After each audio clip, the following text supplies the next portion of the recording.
करोतु मम कल्याणं हरिर्हयमुखामिनः गुरुश्च मे वरदोऽस्तु निरन्तरं कल्याणाद्भुतगात्राय कामितार्थप्रदायिने श्रीमद्वेङ्कटनाथाय श्रीनिवासाय ते नमः।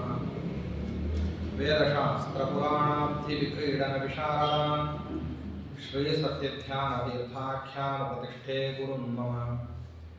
वेदशास्त्रपुराणार्थरसपीयूषवर्षकान् शिष्यवात्सल्यभरितान् न जानिहाळगुरुन् भजे। यस्य स्मरणमात्रेण क्रमदीक्षा विवर्धते वन्दे तां श्रीनिवासार्यान् मम विद्यागुरुन् सदा। श्रीगुरुभ्यो नमः। हरिः ओम्। श्रीशप्रीत्यै प्रजातः सुमहितमहिमा श्रीहनुमान्निदेशात् रामस्योल्लङ्घिताब्धिः सहरिरथगतः सेतुना पिष्टदुष्टः भूवृन्नीरावणारिं पुरगमुदयं पूजयित्वा ससीतं पश्यन् किं पूरुषेतं सततमपि महान् प्राणमुख्यो वदान्वान्।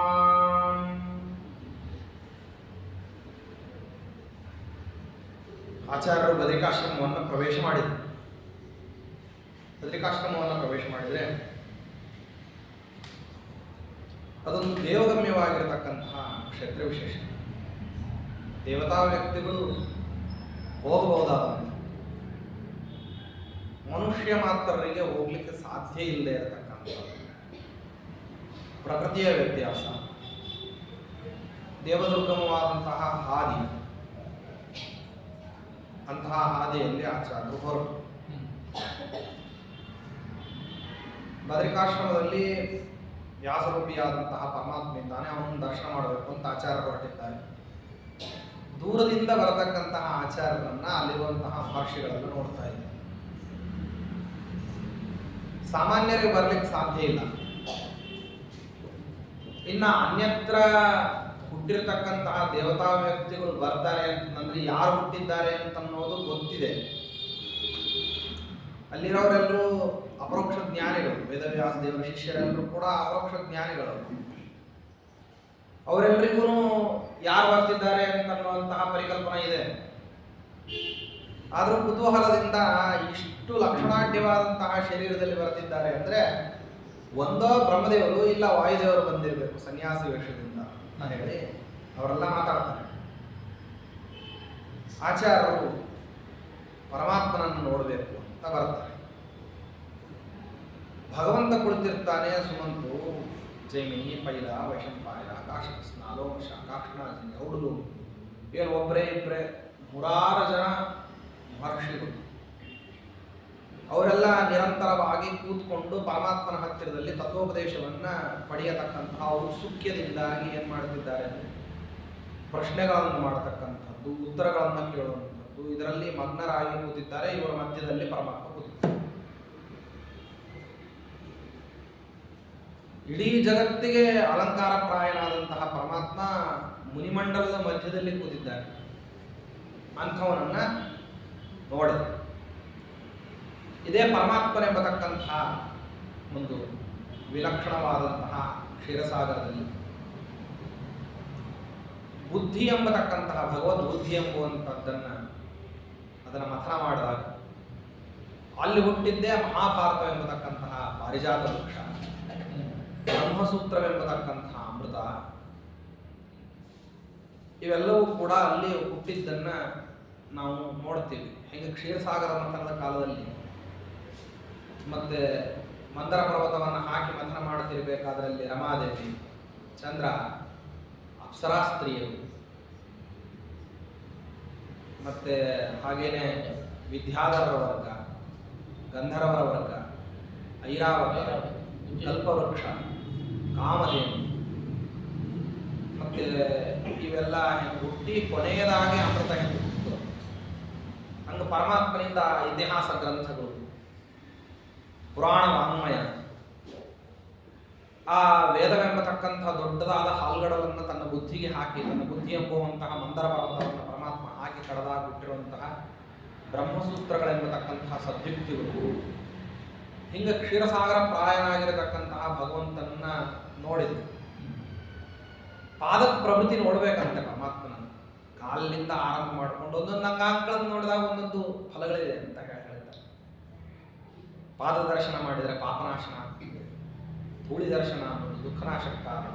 ಒಂದೊಂದು ಅಂಗಗಳಿಗೆ ಒಂದೊಂದು ಫಲಗಳನ್ನು ಹೇಳ್ತಾರೆ. ಹಂಗ ಪರಮಾತ್ಮನ ಪಾದ ಪ್ರವೃತ್ತಿ ಎಲ್ಲಾ ಅಂಗಾಂಗಗಳನ್ನ ನೋಡ್ತಾ ಹೋಗ್ತಾರೆ ಭಗವಂತನನ್ನ. ತದೇಕ ದೃಷ್ಟಿಯಿಂದಾಗಿ ಆಚಾರ್ಯರು ನೋಡ್ತಾ ನೋಡ್ತಾ ನೋಡ್ತಾ ನೋಡ್ತಾ ಪರಮಾತ್ಮನ ಹತ್ತಿರದಲ್ಲಿ ಸಾಗಿ ಹೋಗ್ತಾರೆ. ಎಂಥೆಂಥ ಅದ್ಭುತವಾದಂತಹ ಅಂಗಗಳು, ಯಾವ ಪಾದದಿಂದಾಗಿ ಪರಮಾತ್ಮ ಗಂಗಾದಿ ಮತ್ತೆ ನದಿಗಳನ್ನು ಪರಮಾತ್ಮ ಹುಟ್ಟಿಸಿದ, ಪಾತಾಳಾದಿ ಲೋಕಗಳು ಪರಮಾತ್ಮನಲ್ಲಿ ವ್ಯಾಪ್ತವಾಗಿ ಇದ್ದಾವೆ. ಗಂಧಮಾದನಾದಿ ಪರ್ವತಗಳು ಪರಮಾತ್ಮನ ಶರೀರದಲ್ಲೇನೆ ವಿರಾಟ್ ರೂಪಿಯಾದಂತಹ ಹರಿಯೇ ಈ ವೇದವ್ಯಾಸ. ಯಾವನ ಸ್ತನ ಜಗರಾದಿಗಳಲ್ಲಿ ಎಲ್ಲ ಕಡೆನೂ ಕೂಡ ಪರ್ವತಾದಿಗಳಿದ್ದಾರೆ. ದೇಹದಲ್ಲಿರತಕ್ಕಂತಹ ಅನೇಕ ರಸಾದಿಗಳ ರೂಪದಲ್ಲಿ ಇರುವಂತಹ ನದಿ ನದಿಗಳು, ಲೋಕಾಲೋಕ ಪರ್ವತ, ಸಪ್ತ ಸಾಗರಗಳು, ದನಿಮಂಡೂದಕ, ಪಥಮಂಡೂದಕ, ವಿಚಿತ್ರವಾದಂತಹ ಪದಾರ್ಥಗಳು. ಇದರ ಮೇಲೆ ಪರಮಾತ್ಮನ ದೇಹದಲ್ಲಿಯೇ ವ್ಯಾಪ್ತವಾಗಿರತಕ್ಕಂತಹ ಸಮಸ್ತ ದೇವತಾವರ್ಗ, 33 ಕೋಟಿ ದೇವತೆಗಳು, ಋಷ್ಯಾದಿಗಳ ಗಣ ಒಂದೊಂದನ್ನು ನೋಡ್ತಾ ನೋಡ್ತಾ ನೋಡ್ತಾ ಪರಮಾತ್ಮನನ್ನ ಏನ್ ಮಾಡ್ತಾರೆ ಅಂದ್ರೆ ನಮಸ್ಕಾರ ಮಾಡುತ್ತಾರೆ. ಸನ್ಯಸ್ತವಾದಂತಹ ಶರೀರದಲ್ಲಿ ಇರತಕ್ಕಂಥವನು ಅಂಥವನನ್ನು ನೋಡಿ ಸತ್ಯವತಿ ದೇವಿಯಿಂದ ಪರಮಾತ್ಮ ಪ್ರಜಾತನಾದಂಥವನು, ಪರಾಶರ ಮಹರ್ಷಿಗಳು ಅದಕ್ಕೆ ನಿಮಿತ್ತರಾದಂಥವನು. ಅಂಥವರಿಂದಾಗಿ ಪರಮಾತ್ಮ ನಿರ್ದೋಷನು, ನಿತ್ಯ ಪೂರ್ಣಾಗಣಿತ ಗುಣವೂ ಆಗಿರತಕ್ಕಂಥ ಭಗವಂತನನ್ನು ನೋಡಿ ನಮಸ್ಕಾರ ಮಾಡುತ್ತಾರೆ ಆಚಾರ್ಯರು. ಆಗ ಪರಮಾತ್ಮ ನಮಸ್ಕಾರ ಮಾಡಿರತಕ್ಕಂಥ ಆಚಾರ್ಯನೇ ಬರದೆತ್ತಿಕೊಂಡು ಆಲಿಂಗನ ಮಾಡ್ಕೊಂತಾರೆ. ಯಮುನಾ ಮತ್ತು ಗಂಗಾ ಸಂಗಮ ಆದರೆ ಹೇಗಿರಬೇಕು, ಅಚ್ಚ ಬಂಗಾರ ವರ್ಣದ ದೇಹ ಇರತಕ್ಕಂತಹ ಆಚಾರ್ಯರ ಜೊತೆಗೆ ಕೃಷ್ಣವರ್ಣದಲ್ಲಿ ಇರತಕ್ಕಂತಹ ಪರಮಾತ್ಮ ನಾನು ಸೇರಿದಾಗ ಗಂಗಾ ಯಮುನೆಯರ ಸಂಗಮ ಹೆಂಗೆ ಕಾಣಿಸ್ಬೇಕು ಹಂಗೆ ಕಾಣಿಸ್ತಾ ಇದೆ. ಮಹರ್ಷಿಗಳೆಲ್ಲ ತಂದು ಬಿಟ್ಟು ಆಚಾರ್ಯರಂತಹ ಯಾವಾಗ ವೇದವ್ಯಾಸ ದೇವರೇ ಎದ್ದು ಹೋಗಿ ನಮಸ್ಕಾರ ಮಾಡಿದ್ದಕ್ಕೆ ಆಲಿಂಗನ ಮಾಡಿಕೊಂಡ್ರು ಆಗ ಬಂದಿರೋರು ಎಷ್ಟು ಉತ್ತಮರಾದಂತಹ ವ್ಯಕ್ತಿಗಳು ಅಂತ ಗೊತ್ತಾಯ್ತು. ಗುರುಗಳೇ ಆ ರೀತಿಯಲ್ಲಿ ಗೌರವವನ್ನು ಕೊಡ್ತಿದ್ದಾರೆ ಅನ್ಬೇಕಾದ್ರೆ ತಾವೇ ತಂದು ಬಿಟ್ಟು ಏನು ಮಾಡಿದ್ದಾರೆ ಅಂತ ಆಸನವನ್ನು ತಂದು ಹಾಕ್ತಾರೆ ಆಚಾರ್ಯರಿಗೆ. ಯಾಕೆಂದ್ರೆ ಪರಮಾತ್ಮನ ಅಭಿಪ್ರಾಯ ಆಸನ ಬಂದವರಿಗೆ ಕೊಟ್ಟು ಸತ್ಕಾರ ಮಾಡಬೇಕು ಅಂತ ಅನ್ನೋದು ಭಗವಂತನ ಅಭಿಪ್ರಾಯ. ಅದರಲ್ಲಿಯೂ ಕೂಡ ಭಾವಿ ಬ್ರಹ್ಮರವರು ಅಂಥವರಿಗೆ ಅತ್ಯಂತ ಗೌರವದಿಂದ ಆಸನವನ್ನು ಹಾಕಿ ಏನು ಮಾಡ್ತಾರೆ ಅಂದರೆ ತಾವು ಹೊರಡ್ತಾರೆ. ಏಕಾಂತ ಭಾಷಣವನ್ನು ಪರಮಾತ್ಮ ಮಾಡಬೇಕು ಅನ್ನುವಂಥ ಅಭಿಪ್ರಾಯ ಇದ್ದದ್ರಿಂದ ಹೊರಡ್ತಾರೆ. ಏಕಾಂತದಲ್ಲಿ ಪರಮಾತ್ಮ ತಾನೇನು ಮಾಡ್ತಾನೆ ಅಂತಂದರೆ ಆ ಆಚಾರ್ಯರಿಗೆ ಹಿಂದೆ ಹೇಳಿರತಕ್ಕಂತಹ ಎಲ್ಲ ಅನಾದಿ ಕಾಲದಿಂದ ತಾನೇನು ಬೋಧನವನ್ನು ಮಾಡ್ತಾ ಇದ್ದಾರೆ ಅಂಥ ಇತಿಹಾಸ, ಸುಂದರವಾದಂತಹ ಪುರಾಣ ಪ್ರಪಂಚ, ಇದನ್ನೆಲ್ಲವನ್ನೂ ಕೂಡ ಪರಮಾತ್ಮ ಉಪದೇಶ ಮಾಡತಕ್ಕಂಥದ್ದು ಭಗವಂತನ ದೇಹದಲ್ಲೇನೆ ಮತ್ಸ್ಯಕೂರ್ಮ ವರಾಹ ನರಸಿಂಹ ವಾಮನ ಭಾರ್ಗವ ರಾಘವ ಕೃಷ್ಣ ಬುದ್ಧ ಕಲ್ಕಿ, ಮತ್ತೆ ಹಾಗೇನೆ ಕಪಿಲ ದತ್ತಾತ್ರೇಯ ಋಷಭ ನರ ನಾರಾಯಣ ಹರಿ ಕೃಷ್ಣ ತಾಪಸಮು ಮಹಿದಾಸ ಯಜ್ಞ ಧನ್ವಂತರಿ ಎಲ್ಲ ರೂಪಗಳನ್ನು ಅಲ್ಲಿ ಏನು ಮಾಡ್ತಾರೆ ಅಂತಂದ್ರೆ ಆಚಾರ್ಯ ಸಂಚಿತ್ರ ಮಾಡ್ತಾರೆ. ಆ ಸ್ಮರಣ ಮಾಡತಕ್ಕಂತಹ ಆಚಾರ್ಯರಿಗೆ ಪರಮಾತ್ಮ ಉಪದೇಶ ಮಾಡತಕ್ಕಂಥ ಉಪದೇಶಗಳನ್ನು ನಿರಂತರವಾಗಿ ಕೇಳಿ ಆಚಾರ್ಯರಿಗೆ ಪರಮಾನುಗ್ರಹ ಮಾಡ್ತಾನೆ. ಪರಮಾತ್ಮ ಇನ್ನೊಂದು ಆಶ್ರಮದಲ್ಲಿ ಇರತಕ್ಕಂತಹ ಧರ್ಮನಾರಾಯಣನನ್ನ ಭೇಟಿ ಮಾಡಿಸ್ತಾನೆ. ಪ್ರೀತಿ ಆ ವಾಯುದೇವರ ಮೇಲೆ ಬಹಳ ಅಭಿಮಾನ ಇದ್ದಿದ್ದರಿಂದ ಅವರನ್ನು ಕರ್ಕೊಂಡು ಹೋಗಿ ಎಲ್ಲ ಕಡೆ ತೋರಿಸ್ತಾನೆ ತನ್ನ ಆಶ್ರಮ. ಅಲ್ಲಿರ್ತಕ್ಕಂತಹ ಜ್ಞಾನಾದಿಗಳ ಖಣಿಗಳಂತೆ ಇರತಕ್ಕಂತಹ ವಿದ್ವದ್ವರ್ಗ, ಆ ಋಷ್ಯಾದಿಗಳು, ಅವರನ್ನು ಎಲ್ಲರನ್ನೂ ಕೂಡ ಪರಮಾತ್ಮ ಪರಿಚಯ ಮಾಡಿಸ್ತಕ್ಕಂಥ ತನ್ನದೇ ಆದಂತಹ ಧರ್ಮನಾರಾಯಣನನ್ನು ತೋರಿಸೋದು. ತೋರಿಸಿದಾಗ ಸಂತೋಷದಿಂದ ಆಚಾರ್ಯರು ನಮಸ್ಕಾರಗಳನ್ನು ಮಾಡೋದು. ಮಾಡಿದ ನಂತರದಲ್ಲಿ ಪರಮಾತ್ಮನಿಗೆ ಉಪದೇಶ ಮಾಡತಕ್ಕಂಥದ್ದೆಲ್ಲವೂ ಆಗಿದೆ ಅಂತ ಅನಿಸಿದಾಗ ಆಗ ಪರಮಾತ್ಮ ಆದೇಶವನ್ನು ಮಾಡ್ತಾನೆ, ನೀವಿನ್ನ ಹೊರಡ್ರಿ, ನೀವು ಹೋಗಿ ಏನು ಮಾಡ್ರಿ ಅಂದರೆ ಸದ್ಯುಕ್ತಿಗಳಿಂದಾಗಿ ನನ್ನ ಗ್ರಂಥಗಳನ್ನು ಪುನಃ ಸಮರ್ಥನೆ ಮಾಡ್ರಿ. ಏಕೆಂದರೆ ಭೂಮಂಡಲದಲ್ಲಿ ಏನಾಗಿದೆ ಅಂದರೆ ಪುನಃ ನಾನು ರಚನೆ ಮಾಡಿರ್ತಕ್ಕಂತಹ ಗ್ರಂಥಗಳೆಲ್ಲ ಅಪವ್ಯಾಖ್ಯಾನಗಳನ್ನು ಹೊಂದಿದ್ದಾರೆ. ಅದನ್ನು ಅಪಾಕರಣ ಮಾಡಲಿಕ್ಕೇ ನೀವು ಅವತಾರ ಮಾಡಿ ಬಂದಿರೋದು, ಅದಕ್ಕೋಸ್ಕರವಾಗಿ ಮಾಡ್ರಿ ಅಂತ ಹೇಳಿದಾಗ ಆಚಾರ್ಯ ಅಂತ ಯಾವುದಕ್ಕೆ ಬೇಕಿದೆ, ಯಾರಿಗೆ ಬೇಕು? ಶಾಸ್ತ್ರ ಸಂತತಿ ಓದವರಿದ್ದಿರಬೇಕು. ಓದವರೇ ಇಲ್ಲ ಅಂದಾಗ ವ್ಯರ್ಥ. ವಿದ್ಯಾ ಅಧ್ಯಯನಶೀಲರಾಗಿರತಕ್ಕಂತಹ ವ್ಯಕ್ತಿಗಳಿಗೆ ಮಾತ್ರನೇ ಮತ್ತೆ ಅದು ಪ್ರೀತಿಕರವೂ ಆನಂದಕರವೂ ಸಂತೋಷಕರವೂ ಆಗಿರುತ್ತದೆ ಹೊರತಾಗಿ ಐಕಾಮುಷ್ಮಿಕವಾದಂತಹ ಅನೇಕ ವಿಧವಾದಂತಹ ಅನುಗ್ರಹ ಅಂತ ಅನ್ನೋದು ಆವಾಗ ಸಿಗ್ತದೆ. ಅದನ್ನು ಹೊರತುಪಡಿಸಿ ಓದವರೇ ಇಲ್ಲದೆ ಇದ್ದಾಗ ಆ ಗ್ರಂಥ ಸಂಪದೆಯ ಬಗ್ಗೆ ಬೆಲೆನೇ ಇಲ್ಲದೆ ಇರಬೇಕಾದ್ರೆ, ಆ ವಿದ್ಯಾಸಂಪತ್ತಿ ಯಾರಿಗೂ ಬೇಡವಾಗಿರಬೇಕಾದ್ರೆ, ಕಲಿಯ ಕೃಪಾಪೋಷಿತರಾಗಿರತಕ್ಕಂತಹ ಜನಗಳೆಲ್ಲರೂ ಕೂಡ ಆ ಕಲಿಧರ್ಮಗಳ ಬಗ್ಗೆ ಅತ್ಯಾಸಕ್ತರಾದಂತಹ ಸಮಯದಲ್ಲಿ ಯಾರಿಗೆ ಬೇಕಾಗಿದೆ ಅತ್ಯದ್ಭುತವಾದಂತಹ ಯಾಗಗಳನ್ನೆಲ್ಲವನ್ನು ಮಾಡಿ ಯಜ್ಞವಿಷ್ಟವಾದಂತಹ ಚರುವನ್ನು ನಾಯಿಗೆ ಬಿಟ್ಟು ಬಿಟ್ಟರೆ ಆ ರೀತಿಯಲ್ಲಿ ಯಜ್ಞ ಹೆಂಗೆ ನಿಷ್ಫಲವಾಗಿ ಹೋಗಿಬಿಡ್ತದೆ, ಆ ರೀತಿಯಲ್ಲಿ ಇಂಥ ಒಂದು ವೇದಾಂತ ಶಾಸ್ತ್ರದ ವಿದ್ಯಾ ನನ್ನ ಕಲಿಯುಗದಲ್ಲಿ ಸ್ವೀಕಾರ ಮಾಡತಕ್ಕಂಥ ವರ್ಗದವರು ಇಲ್ಲ ಅಂತ ಪರಿತಾಪಪೂರ್ವಕವಾಗಿ ಆಚಾರ ಹೇಳ್ತಾರೆ. ನಾನು ಹವ್ಯದಾನ ನಿಮ್ಮ ವಿದ್ಯತೆಯೇಶ್ವರಿ ಅಂತ ಹೇಳಿ ಬೈತಾರೆ. ಆಗ ಪರಮಾತ್ಮ ಅಂತ ಯದ್ಯಪಿ ನೀವು ಹೇಳ್ತಕ್ಕಂಥದ್ದು ಸತ್ಯವೇ, ಹಾಗೇನೇ ಇದೆ, ಯುಗಾನುಸಾರವಾದಂಥದ್ದಿದೆ ಸ್ವಭಾವ. ಆದರೂ ಅಲ್ಲಲ್ಲಿ ಏನಿದ್ದಾರೆ ಅಂತಂದ್ರೆ ಜ್ಞಾನ ಪಿಪಾಸುಗಳಾಗಿರ್ತಕ್ಕಂಥವ್ರು, ಜಿಜ್ಞಾಸುಗಳಾಗಿರ್ತಕ್ಕಂಥವ್ರು, ಮೋಕ್ಷ ಸಾಧನೆ ಮಾಡಬೇಕು ಅಂತ ಅನ್ನುವಂತಹ ಶುಭೇಚ್ಛಾ ಭರಿತರಾಗಿರ್ತಕ್ಕಂತಹ ಜನಗಳು ಅಲ್ಲಲ್ಲೇ ಇದ್ದಾರೆ. ಇವರು ಹೆಂಗಿದ್ದಾರೋ ಅತಿಶಯವಾಗಿ ಅತಿ ಹೆಚ್ಚು ಜನ ಹೆಂಗೆ ಅವರಿದ್ದಾರೆ, ಹಾಗೆ ಸ್ವಲ್ಪ ಜನ ಇಂಥವರು ಇದ್ದಾರೆ. ಬಹುತೇಕ ಜನ ಹಾಗಿದ್ದರೂ ಅದರಲ್ಲಿ ಕೆಲವರು ಹೀಗಿದ್ದಾರೆ. ಸ್ವಾರಸ್ಯ ಏನಂತಂದರೆ, ಒಂದು ಪದ್ಮಪುರಾಣದಲ್ಲಿ ಒಂದು ಕಥೆ ಬರ್ತದೆ, ಬಹಳ ಸ್ವಾರಸ್ಯ. ಒಬ್ಬ ಬ್ರಾಹ್ಮಣ ಅಗ್ನಿಹೋತ್ರಿಯಾದಂಥ, ಆ ಅಗ್ನಿಹೋತ್ರಿಯಾಗಿರ್ತಕ್ಕಂತಹ ಬ್ರಾಹ್ಮಣ ಒಂದು ನಗರದಲ್ಲಿ ವಾಸ ಮಾಡ್ತಾ ಇರ್ತಾರೆ. ಕುಲಾಚಾರ ಪರಂಪರಾಪ್ರಾಪ್ತವಾದಂತಹ ಒಂದು ಮನೆ ಅವನಿಗೆ ಉದರ ಪೋಷಣಕ್ಕೆ ಬೇಕಾಗಿರ್ತಕ್ಕಂತಹ ಪದಾರ್ಥ ಇರ್ತದೆ.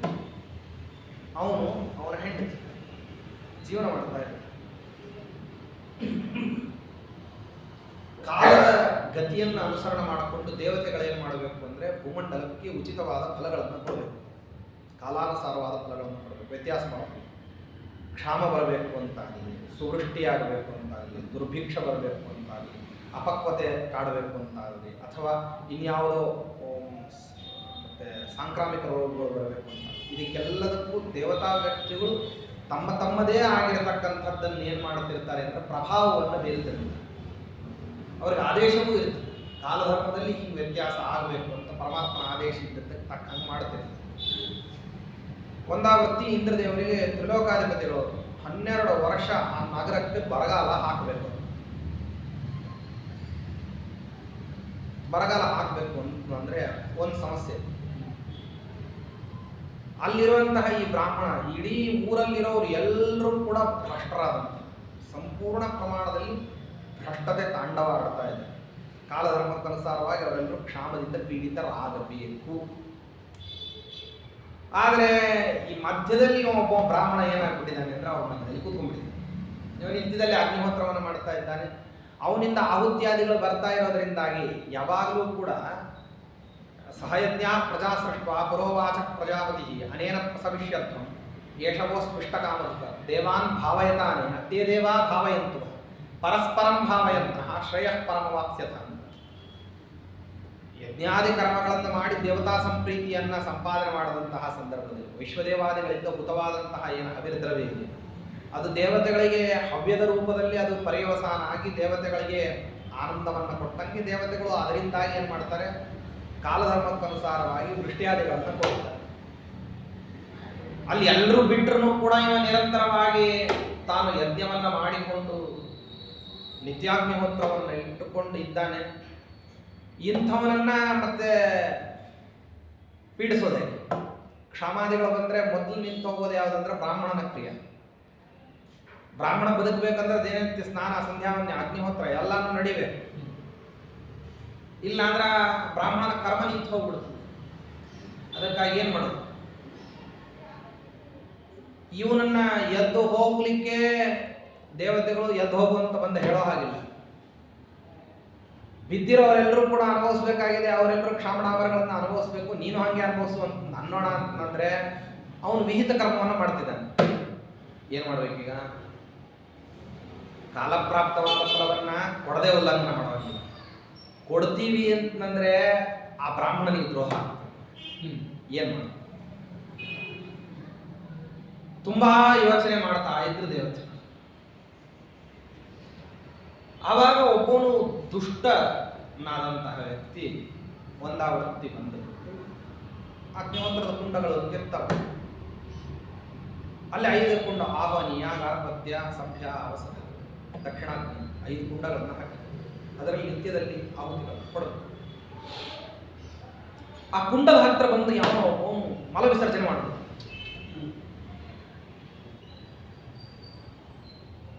ನಿತ್ಯ ದೇವತಾ ವ್ಯಕ್ತಿಗಳು ಸಂಚಾರ ಮಾಡತಕ್ಕಂತಹ ಪ್ರದೇಶ ಆದದ್ರಿಂದ ಅವನು ಮಲ ವಿಸರ್ಜನೆ ಮಾಡಬಹುದ್ರೆ ಅದನ್ನು ಸರಿ ಮಾಡೋರೆ.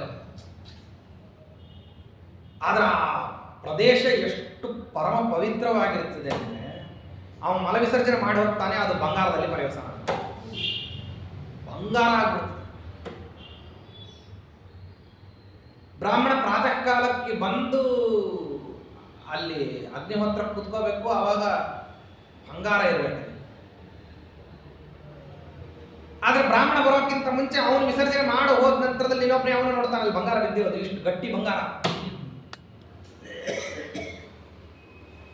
ಆಶ್ಚರ್ಯ ಆಗ್ತದೆ. ಅವನು ಮಾಡಿದ್ದು ಅಲ್ಲಿ ಬಂಗಾರ ಆದದ್ದು ಎರಡನ್ನು ನೋಡ್ತಾನೆ. ಅವ ಬಂಗಾರ ಮಾತ್ರ ಎತ್ಕೊಂಡು ಹೋಗ್ತಾನೆ, ತಾನು ಮಲ ವಿಸರ್ಜನೆ ಮಾಡಿ ಅದು ಬಂಗಾರ ಆಗ್ತದೆ. ಇನ್ನು 10 ಜನ ನೋಡ್ತಾರೆ, ಊರವರೆಲ್ಲರೂ. ಆದರೆ ಅಷ್ಟು ಬಂಗಾರ ಆಗ್ತಾ ಇರ್ತದೆ. ಬ್ರಾಹ್ಮಣ ಬಂದು ಹೊರಗೆ ನೋಡಿದ್ರೆ ಮಲಮೂತ್ರಗಳನ್ನು ಮಾಡೋರೆಲ್ಲರೂ ಬಂಗಾರ ತಗೊಳ್ತಾ ಇದ್ದಾರೆ. ನಿಶ್ಚಯ ಮಾಡ್ತಾನೆ ಬ್ರಾಹ್ಮಣ, ಈ ಊರಿನ ಋಣ ತೀರ್ತು, ಹೊರಡಬೇಕು. ನಿಶ್ಚಯ ಮಾಡ್ಕೊಂಡು ಹೆಂಡತಿಗಳು, ನಾನು ದೇವರ ಕಡೆಗೆ ಕಟ್ಕೊಂತೀನಿ, ಕ್ಲುಪ್ತ ಸಾಮಗ್ರಿಗಳು ಏನೇನಿದೆಯೋ ಅದನ್ನೆಲ್ಲ ನೀನು ಹೊರಟು. ಎಲ್ಲಿ ದಾರಿ ದೊಡ್ಡದು, ಹೋಗ್ತಾ ಇಲ್ಲ. ಎಲ್ಲಿ ದೇವರು ಅನುಕೂಲ ಕೊಡ್ತಾನೋ ಅಲ್ಲಿ ಹೋಗಿ, ಎಲ್ಲಿ ದೇವರ ಅನ್ನವಸ್ತ್ರಾದಿಗಳನ್ನು ಕೊಡ್ತಾನೋ ನಿವಾಸ ಮಾಡು ಹೇಳಿ ಏನು ಬಿಡಬೇಡ, ನಮ್ಮದು ಅಂತ ಅನ್ನುವಂತಹ ಪದಾರ್ಥ ಅಂತ ಹೇಳ್ತಾರೆ.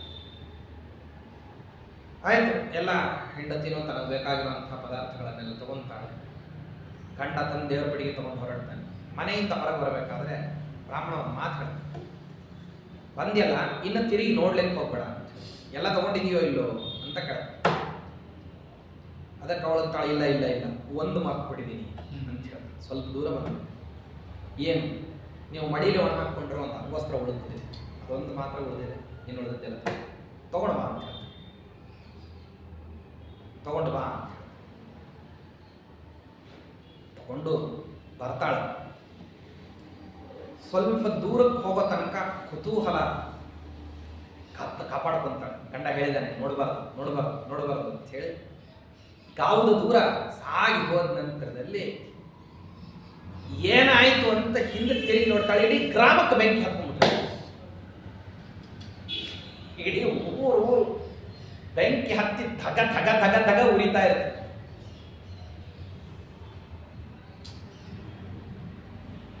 ಹೆಂಡತಿಗೆ ಆಶ್ಚರ್ಯ ಆಗುತ್ತೆ. ಯಾಕೆ ಅಂತ ಕೇಳ್ತಾರೆ. ಅದಕ್ಕೆ ಇದು ಬಹಳ ವರ್ಷದ ಹಿಂದೆನೆ ಬರಬೇಕಾಗಿರುವಂಥದ್ದಿದು. ಈ ಕ್ಷಾಮಡಾಮರಗಳು, ಈ ರೀತಿಯಾದಂತಹ ಭೀಕರವಾದಂತಹ ಅಗ್ನಿಯಾದಿ ಅನಾಹುತಗಳೇನಿದ್ದಾವೆ ಇವು ಬಹಳ ವರ್ಷದ ಹಿಂದೆನೆ ಆಗಬೇಕಾದದ್ದು. ನಾವಲ್ಲಿ ಇದ್ವಿ ಅಂತನ್ನೋ ಕಾರಣಕ್ಕೆ ದೇವತೆಗಳು ಅದನ್ನ ಮಾಡಲಾರ್ದೆ ಏನು ಮಾಡಿದ್ರು, ತಡೆದಿತ್ತು. ಅವ್ರಿಗೊಂದು ಏನಿತ್ತು ಅಂದ್ರೆ ಮಿತಿ ಇತ್ತು. ದೇವತಾ ವ್ಯಕ್ತಿಗಳು ಒಂದು ಮಿತಿ, ಇಷ್ಟು ಕಾಲದೊಳಗೆ ಇವನು ಎದ್ದು ಹೋಗ್ತಾನೆ, ಆಮೇಲೆ ನಾವು ಕಾಲಧರ್ಮಕ್ಕನುಸಾರವಾಗಿ ಫಲಗಳನ್ನು ಕೊಡೋಣ ಅಂತ ಕಾಯ್ತಾ ಇದ್ರು. ನಾವು ತಡ ಮಾಡಿಬಿಟ್ವಿ ಅಂತ ಅವರು ಕಾಯ್ತಾ ಇದ್ದಾರೆ. ನಮ್ಮನ್ನು ಬಿಡಿಸ್ಬೇಕಾಗಿತ್ತು, ಆದ್ದರಿಂದಾಗಿ ಅಂಥ ಒಂದು ಮಹಿಮಾ ತೋರಿಸಿ.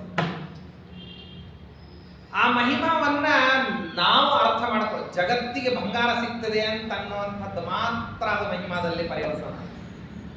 ನಮಗೆ ಅದು ಮಹಿಮಾ ಅಲ್ಲ, ನಮಗೇನದು ಎಚ್ಚರಿಕೆ. ಸ್ಥಳವನ್ನ ನೀವು ಬಿಟ್ಟು ಹೊರಡ್ರಿ. ಯಾಕೆ? ಇಲ್ಲಿ ದುಷ್ಟತನ ಜಾಸ್ತಿ ಆಗ್ತಾ ಇದೆ, ನಾವು ಅದಕ್ಕೆ ಅನುಸಾರವಾದಂತಹ ಶಿಕ್ಷಾ ಕೊಡಬೇಕು. ನೀವು ಮಧ್ಯದಲ್ಲಿ ಬಂದು ಬಿಟ್ರಿ ಅಂದ್ರೆ ಏನಾಗ್ತದೆ ಅಂದ್ರೆ, ಅವಾಗ ಶಿಕ್ಷೆ ಕೊಡಬೇಕಾದದ್ದು ಯಾರಿಗೋ ಅವ್ರಿಗೆ ಶಿಕ್ಷಾ ಕೊಡೋದು ನಿಲ್ಲಿಸ್ಬೇಕಾಗ್ತದೆ, ಇಲ್ಲ ನಿಮ್ಮನ್ನು ಸೇರಿಸಿ ಕೊಡಬೇಕಾಗ್ತದೆ. ಅದಕ್ಕಾಗಿ ನಿಮ್ಮನ್ನು ಮಧ್ಯದಿಂದ ಎತ್ತಬೇಕಲ್ಲ. ನಿಮ್ಮನ್ನು ಮಧ್ಯದಿಂದ ಎತ್ತಬೇಕು ಅಂದ್ರೆ ನಿಮ್ಮನ್ನು ಬಿಟ್ಟು ಕಳಿಸ್ಬೇಕು. ಬಿಟ್ಟು ಕಳಿಸ್ಲಿಕ್ಕೆ ಏನ್ ಮಾಡಿದ್ರು ಅವರು? ದೇವತೆಗಳು ಉಪಾಯವನ್ನು ಮಾಡಿದ್ರು ಹೇಳ್ತಾರೆ. ಪ್ರಕೃತದಲ್ಲಿ ಹಂಗೆ ಏನಾಗತ್ತೆ ಅಂತಂದ್ರೆ, ಯುಗದಲ್ಲಿಯೂ ಕೂಡ ಆಚಾರ್ಯರು ಹೇಳಿದಾಗ ವೇದವ್ಯಾಸ ದೇವರ ಅಜ್ಞೆ ಏನಂದ್ರೆ, ಭುವಿ ಸಂತಿ ಸೌಮ್ಯ ಪುರುಷ ಗುಣೋಚಿತ ವಿಮಲಾನ್ ಮಣೀನಿವ ಗುಣೋಚ್ಛಿತಾನಿವ ದಯಯ ವಿಶೋಧಯ ವಿಶುದ್ಧ ಗೋಗಣ ಇದ್ದಾರೆ. ಹೌದು, ನೀವು ಹೇಳ್ದಂಗೆ ಬಹಳಷ್ಟು ಜನ ಏನಿದ್ದಾರೆ ಅಂದ್ರೆ, ಶಾಸ್ತ್ರ, ಧರ್ಮ, ಸಂಪ್ರದಾಯ, ಸದಾಚಾರ, ಅನುಷ್ಠಾನ, ದೇವತಾ ವ್ಯಕ್ತಿಗಳ ತಾರತಮ್ಯ, ಗುರುವಾದಿಗಳ ಅನುಗ್ರಹದ ಅಪೇಕ್ಷೆ, ಇದನ್ನ ಇಲ್ಲದೆ ಇರತಕ್ಕಂತಹ ಇದು ಬೇಡವೇ ಬೇಡ ಅಂತನ್ನುವಂತಹ ಜನ ಭೂಯಿಷ್ಠವಾಗಿ ತುಂಬಿಕೊಂಡಿದ್ದಾರೆ, ಇದ್ದಾರಂತ. ಆದರೆ ಅವ್ರ ಮಧ್ಯದಲ್ಲಿ ಕೆಲವು ಒಳ್ಳೆಯವರು ಇದ್ದಾರಲ್ಲ, ಏನು ಮಾಡೋಣ? ಹಾಗಾದ್ರೆ ಏನು ಮಾಡಬೇಕು? ಉಪದೇಶವನ್ನು ಮಾಡ್ರಿ, ಅದು ಮತ್ತೆ ಯಾರಿಗೆ ಪರ್ಯವಸಾನ ಆಗ್ತದೆ? ಯಾರು ಒಳ್ಳೆಯವರಿದ್ದಾರೋ ಅವ್ರಿಗೆ ಮಾತ್ರ ಪರ್ಯವಸಾನ. ಯಾರು ಒಳ್ಳೆಯವರಿದ್ದಾರೋ ಅವ್ರಿಗೆ ಮಾತ್ರ ಪರ್ಯವಸಾನ. ಯಾಕೆ ಅಂದ್ರೆ, ಭಾಷ್ಯದಲ್ಲಿ ಒಂದು ಮಾತು, ಬ್ರಹ್ಮದೇವರ ಹತ್ರನೇ ಇಬ್ರು ಹೋಗಿ ಒಂದೇ ಸರ್ತೆ ಪಾಠಕ್ಕೆ ಕೂತ್ಕೊಂಡ್ಬಿಟ್ಟು, ಒಬ್ಬವ ವಿರೋಚನ, ಇನ್ನೊಬ್ರು ಇಂದ್ರದೇವ. ಏಕಾಲಕ್ಕೆ ಉಪದೇಶ ಇಬ್ರಿಗೂ. ಒಬ್ಬವನು ದೈತ್ಯ, ಇನ್ನೊಬ್ಬನು ದೇವತಾ ವ್ಯಕ್ತಿ. ಒಬ್ಬವನು ಮೋಕ್ಷ ಸಾಧನವನ್ನು ಮಾಡತಕ್ಕಂತಹ ಸುಜೀವಿ, ಮತ್ತೊಬ್ಬ ತಮಸ್ಸಾಧನವನ್ನು ಮಾಡತಕ್ಕಂತಹ ದುರ್ಜೀವಿ. ಅವ್ರ ಉಪದೇಶ ಸಹಜವಾಗಿಯೇ ಬಂದನು. ವಿರೋಚನ ವಿಪರೀತ ಜ್ಞಾನ ಮಾಪ ಇಂದ್ರ ಸಮ್ಯಕ್ ಜ್ಞಾನ ಅಂತ ಹೇಳ್ತಾರೆ. ವಿರೋಚನಿಗೆ ವಿಪರೀತ ಜ್ಞಾನ, ಇಂದ್ರನಿಗೆ ಒಳ್ಳೆಯ ಜ್ಞಾನವು ಲಾಭ ಹೇಗಾಯಿತು. ಹಾಗೇನೆ ಸದ್ಗ್ರಂಥಗಳಿದ್ದಾವೆ, ಸಚ್ಚಾಸ್ತ್ರ ಸಂತತಿ ಇದೆ, ಉಪದೇಶಕರಿದ್ದಾರೆ, ಯೋಗ್ಯವಾಗಿರತಕ್ಕಂಥದ್ದೆಲ್ಲ ನಡೀತದೆ ಅಂತಂದ್ರೆ ಅದನ್ನ ಕೇಳಬೇಕು ಅಂತನ್ನೋದೇನಿದೆಯಲ್ಲ, ನಿಯಮ ಇಲ್ಲ. ಅದನ್ನ ಕೇಳಬೇಕು ಅನ್ನುವಂಥದ್ದು ನಿಯಮ ಇಲ್ಲ. ಯಾಕೆ ಅಂದ್ರೆ, ಅಂತರಿಂದ್ರಿಯ ಪ್ರೇರಕನಾಗಿರ್ತಕ್ಕಂತಹ ನಾನು ಏನು ಮಾಡ್ತೀನಿ ಅಂತಂದ್ರೆ, ಅವಾಗ ಅದು ಒಂದು ಕೊನೆ ಸ್ವಿಚ್ ಏನಿದೆಯಲ್ಲ, ಮನಸ್ಸು ಅಂತ ಅನ್ನೋದು, ಅಲ್ಲಿ ಏನ್ ಮಾಡ್ಬಿಡ್ತೀನಿ,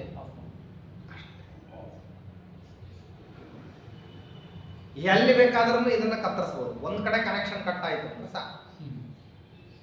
ಆ ರೀತಿಯಲ್ಲಿ ಮಾಡತಕ್ಕಂತಹ ಅವಕಾಶ ನನಗಿರೋದ್ರಿಂದ ನೀವೇನ್ ಮಾಡ್ರಿ ಅಂದ್ರೆ, ಉತ್ಸರ್ಗದಲ್ಲಿ ನೀವು ಹೇಳ್ತಕ್ಕಂಥದ್ದನ್ನ ಒಳ್ಳೆಯದನ್ನೆಲ್ಲ ಹೇಳ್ಕೊಂಡು ಬನ್ರಿ. ಯಾರ್ರೀ ಕೇಳ್ತಾರೆ? ಯಾರ ಕೇಳಬೇಕು ಅವ್ರು ಅವಶ್ಯವಾಗಿ ಕೇಳ್ತಾರೆ. ಯಾರು ಕೇಳಬಾರ್ದು ಅವ್ರು ನೀವೇನು ಮಾಡಿದ್ರು ಕೇಳೋದಿಲ್ಲ. ನೀವೇನೇ ಮಾಡಿ ಅವ್ರೇನು ಕೇಳೋದು. ಮತ್ತೆ ಯಾರು ಕೇಳಬೇಕಲ್ಲ ಅವ್ರು ತಪ್ಪಿಸ್ಕೊಳ್ಳೋದೇ ಇಲ್ಲ.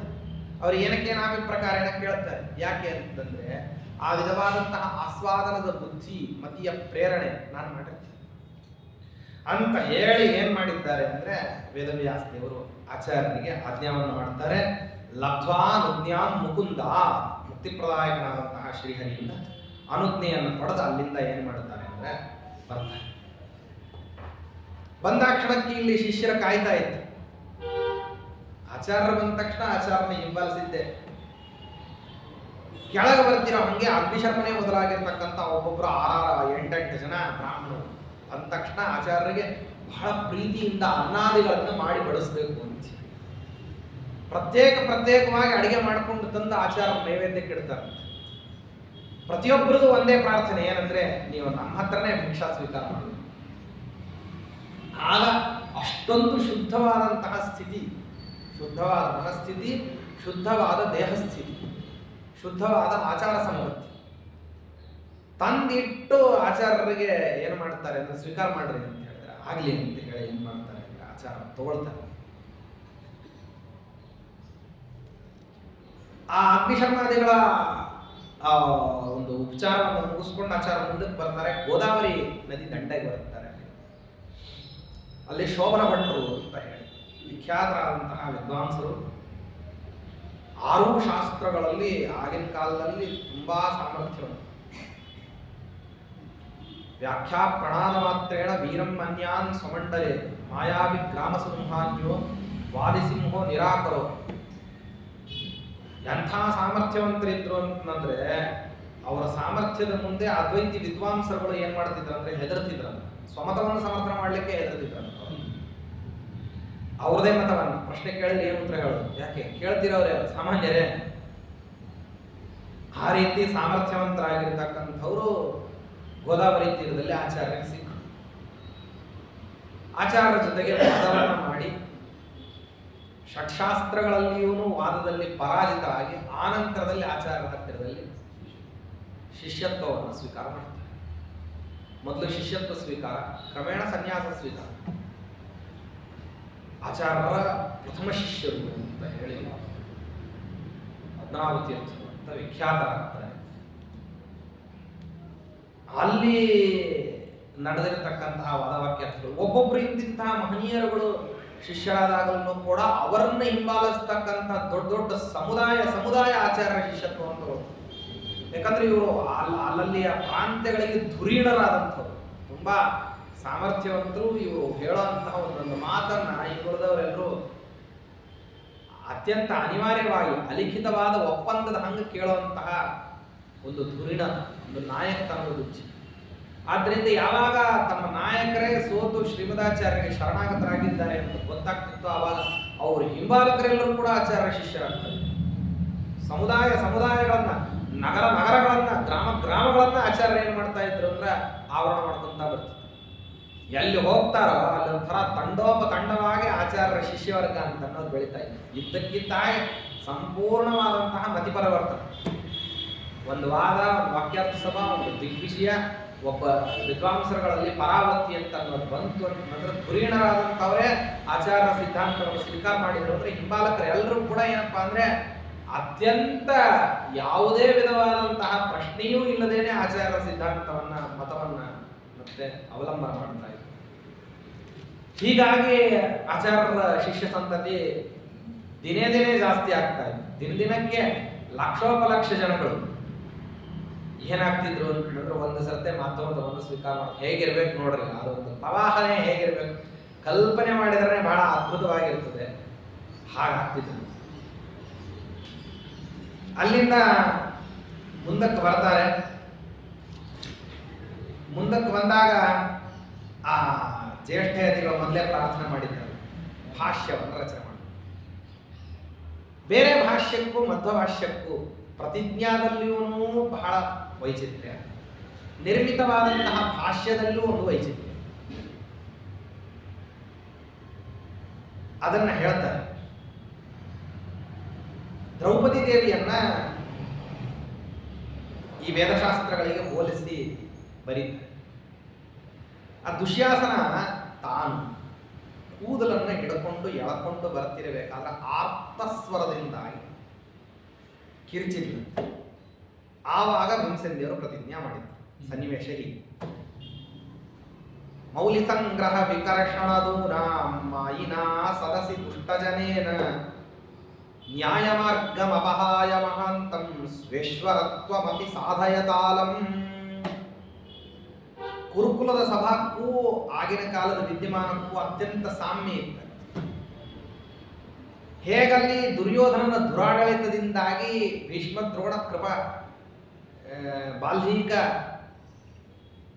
ಇವರೆಲ್ಲರೂ ಕೂಡ ಹೇಗೆ ಧರ್ಮ ನೈಷ್ಠುರತೆಯನ್ನ ಮೆರಿಬೇಕಾಗಿರತಕ್ಕಂಥವ್ರು ಹೇಗೆ ನಿರ್ವೀರ್ಯರಾದವರ ಥರ ದುರ್ಯೋಧನನ ದುರಾಡಳಿತಕ್ಕೆ ಯಾವ ರೀತಿಯಲ್ಲಿ ತಲೆ ಬಾಗಿಬಿಟ್ಟಿತ್ತು, ಹಾಗೆ ಏನಾಗ್ಬಿಟ್ಟಿದ್ದಂದ್ರೆ ಕುಸಿದ್ಧಾಂತಗಳು, ದುಸ್ಸಿದ್ಧಾಂತಗಳ ಹಾವಳಿಯಿಂದಾಗಿ ಏನ್ ಮಾಡಿದ್ರಂದ್ರೆ ಮತಿರ್ ವಿದೂಷಿತ ದುಷ್ಟೈಹಿ, ದುಷ್ಟರುಗಳು ಸೇರ್ಕೊಂಡು ಯಾವ ರೀತಿ ಮಾಡಿಬಿಟ್ಟಿದ್ರಂತಂದ್ರೆ ಇದಂ ಅದೋವಾ, ಕೆಲವು ಕಡೆ ಸಂದೇಹ, ಕೆಲವು ಕಡೆ ಭ್ರಾಂತಿ, ಅನ್ಯಾರ್ಥಗಳನ್ನು ಹೇಳ್ತಕ್ಕಂಥ ವೈಖರಿ, ಇದಕ್ಕೆಲ್ಲ ಕಿರೀಟಪ್ರಾಯವಾಗಿ ಅವರು ಯಾರ್ಯಾರಿಗೆ ಸಿದ್ಧಾಂತಗಳನ್ನು ಹೇಳಲಿಕ್ಕೆ ಬರ್ತಿದ್ರು ಅವರನ್ನ ಹಿಂಬಾಲಿಸ್ತಕ್ಕಂಥ ಅತ್ಯಂತ ಪಾಮರ ಜನರು ಅಂತನ್ನೋರ ಜೊತೆಗೆ ಉನ್ಮಂತ್ರವ್ರ ಜೊತೆಗೆ ಸೇರ್ಕೊಂಡಿರ್ತಾರೆ. ಅವ್ರು ಹೇಗೆ ಹೇಳ್ತಾರೆ, ಯಾಕಂದ್ರೆ ಕಾಪಾಲಿಕ ಮತ, ಶಾಕ್ತ ಮತ, ಶೈವ ಮತ, ಸ್ಕಾಂದ ಮತ, ಬಾಣಾಪತ, ಸೌರ ಎಲ್ಲರೂ ಇವರೆಲ್ಲರೂ ಕೂಡ ಏಕಪ್ರಕಾರವಾಗಿ ಅವಲಂಬನ ಮಾಡ್ತಾ ಬಂದುಬಿಟ್ರೆ ಅವರಲ್ಲಿ ಕೆಲವರಿಗೆಲ್ಲ ಈ ವಾಮಾಚಾರದ ವಿದ್ಯಾಗಳು, ಭೈರವಿ ವಿದ್ಯಾ, ಕುಕ್ಕುಡ ವಿದ್ಯಾ ಕ್ಷಣಾರ್ಧದಲ್ಲಿ ವಶೀಕರಣ ಮಾಡ್ಕೊಳ್ತಕ್ಕಂಥದ್ದು. ಸಾಮಾನ್ಯರೆಲ್ಲ ಏನಾಗ್ಬಿಡ್ತಾರೆ ಅಂದ್ರೆ ಸತ್ಸಿದ್ಧಾಂತ ತಿಳಿದವರು ಕೂಡ ಅವ್ರು ಮಾಡತಕ್ಕಂಥ ಆಟಾಟೋಪಗಳಿಗೆ ಮನಸೋತು ತಾವು ಪರಿವರ್ತನೆ ಆಗೋದು. ದುರ್ಯೋಧನನು ಇದೇ ರೀತಿ ಮಾಡಿದ್ದ. ಆಚಾರ ನಿರ್ಣಯವನ್ನು ಬರೀಬೇಕಾದ್ರೆ ಹೇಳ್ತಾರೆ, ಇಡೀ ಗುರುಕುಲದ ಸಭಾದಲ್ಲಿ ಭೀಮಸೇನ ದೇವರು, ವಿದುರ, ದ್ರೌಪದಿ ದೇವಿ ಇವರನ್ನು ಹೊರತುಪಡಿಸಿ ಇನ್ನು ಉಳಿದವರಿಗೆ ಎಲ್ರಿಗೂ ಕೂಡ ಕಲ್ಯಾವೇಶ ಆಗೋಗ್ಬಿಡ್ತದೆ.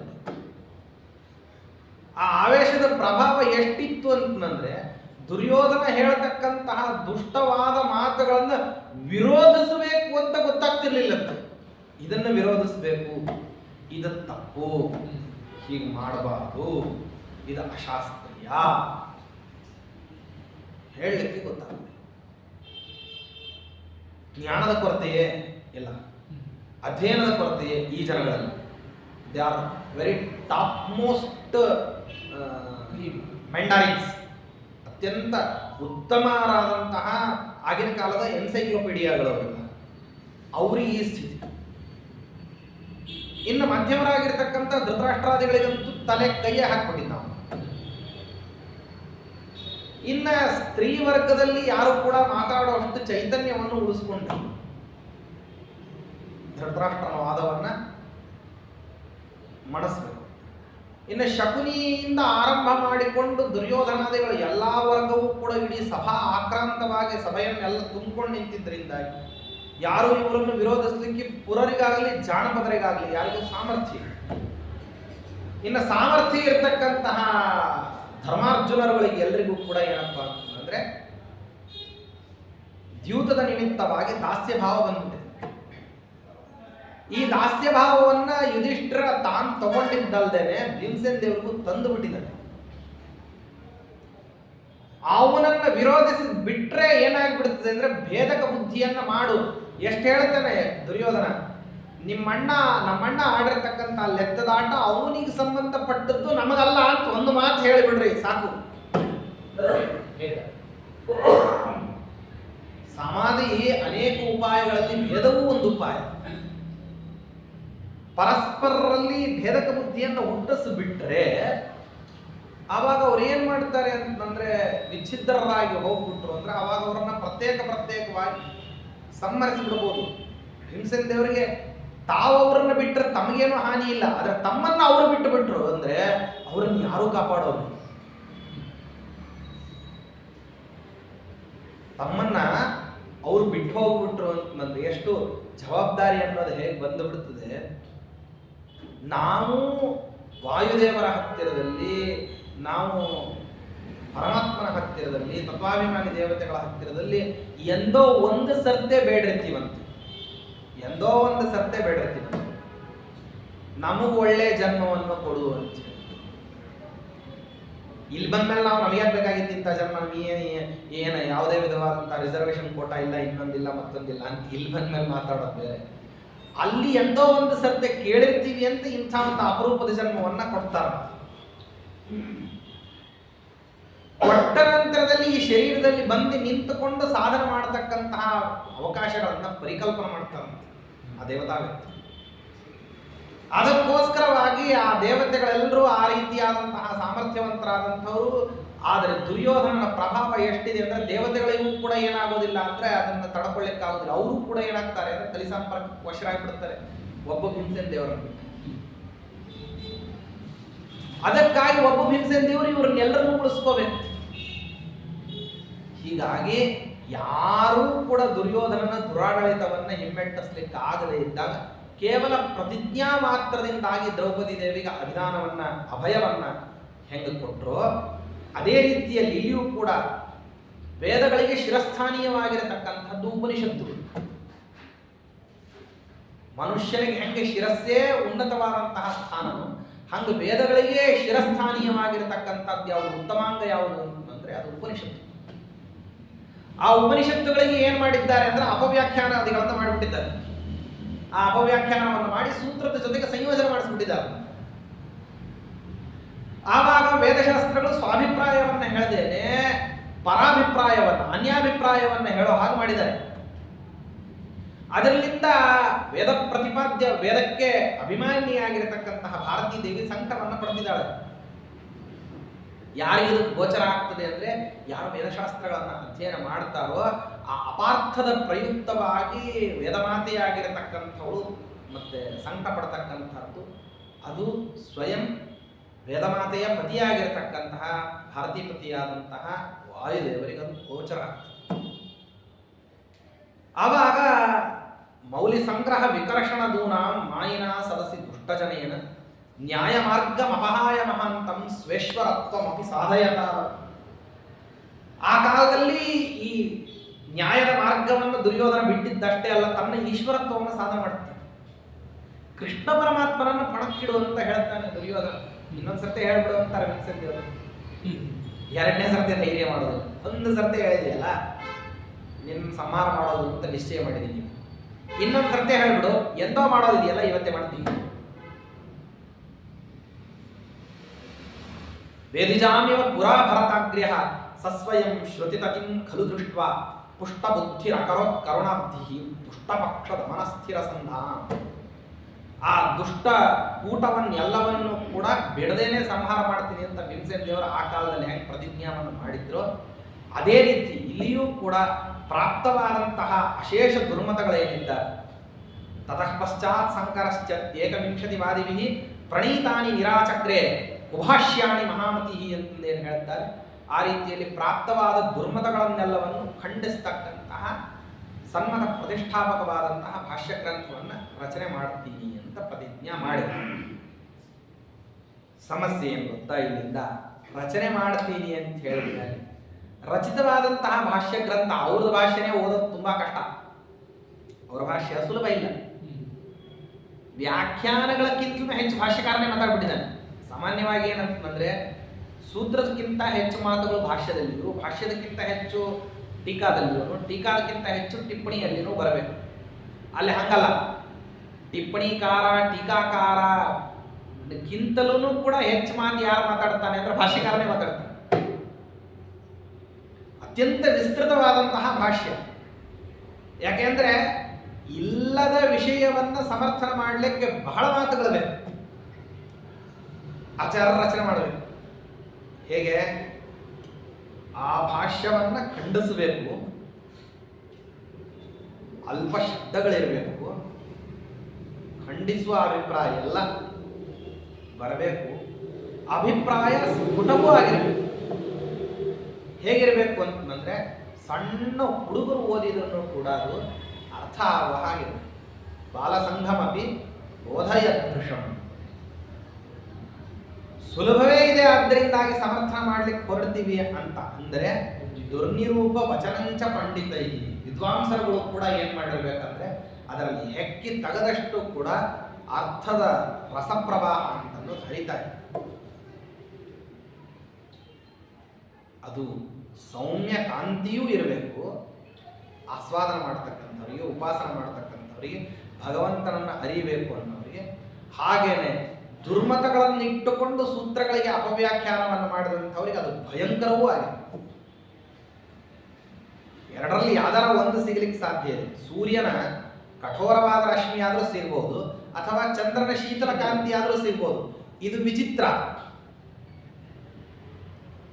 ಇದು ಪರರಿಗೆ ಸೂರ್ಯಕಾಂತಿ ಅಂತೀವು, ಉಪಾಸಕರಿಗೆ ಶೀತಲವಾದಂತಹ ಚಂದ್ರನ ಶೀತಲ ಕಿರಣಗಳನ್ನು ಹೊರಹಾಕ್ತಕ್ಕಂತಹ ಶಶಾಂಕನಂತೆಯೂ ತೋರತಕ್ಕಂತಹ ಅಪರೂಪದ ಮೇಲನವನ್ನು ಏನು ಮಾಡಿದ್ದಾರೆ ಆಚಾರ್ಯರು.